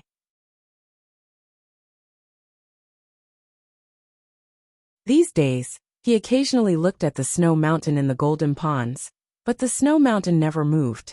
Naturally, it was not Buddha. Hey, if you are Buddha, answer me. Ning Ke looked at the snow mountain and shouted. The snow mountain was silent, and only his voice kept echoing and lingering. He laughed at himself, turned around, and walked towards the next pond. However, he did not go far before he suddenly stopped. A voice sounded behind him. It was not the echo of the snow mountain, because the voice was very loud and roaring. It came from a very high place, like a thunder falling from the sky. Ning Ke turned to look at the snow mountain. His face suddenly became pale, and his body became stiff. The voice came from the top of the snow mountain. It was the sound of avalanche. The snow layer kept collapsing, and countless snowflakes fell. The snow line at the front accumulated higher and higher, like a huge wave. The friction between the snow layer and the cliff made a terrible sound like thunder. The field began to shake violently, as if there was an earthquake. The water in the golden ponds trembled, and then began to jump with the golden light of Buddha, like a goddess dancing. The wind roared, and the willows beside the ponds bent down. The lotus leaves in the ponds fluttered, and the lotuses bloomed more vigorously. The frogs and golden cicadas kept chirping, as if they were ready to welcome the birth of a great being. The avalanche was still going on. Ning Ke stood on the trembling field, looking at the peak that gradually revealed its true appearance, and the black cliff covered with snow. He suddenly thought of the highest peak, by the hot sea in the north of the human world. He thought that the snow mountain was both the end and the beginning, and vaguely understood something. His face became paler and his body stiffer. He held the hilt tightly in his right hand, and put his left hand in front of his chest, communicating with Sang Sang in his body, waiting for the final judgment. The avalanche lasted for a very long time before it gradually quieted down. Under the dark sky, the snow mountain was no longer what it used to be. There was not much snow left in the black rocks, and the outline of the snow mountain could be vaguely seen. If the snow mountain was a statue, it would naturally have an outline. After the avalanche, Buddha finally showed his true body. He sat cross-legged between heaven and earth, and the top of the snow mountain was the Buddha's face. The lines were very rough and blurred, giving people a feeling that it was fake. Today's update is 2,000 words. I have to write tomorrow's. I can't write tomorrow. To be continued. If you like this work, please come to Chidian.com to vote for me. Your support is my greatest motivation. That you're tuning in to the Lee May's Sword of Destiny YouTube channel.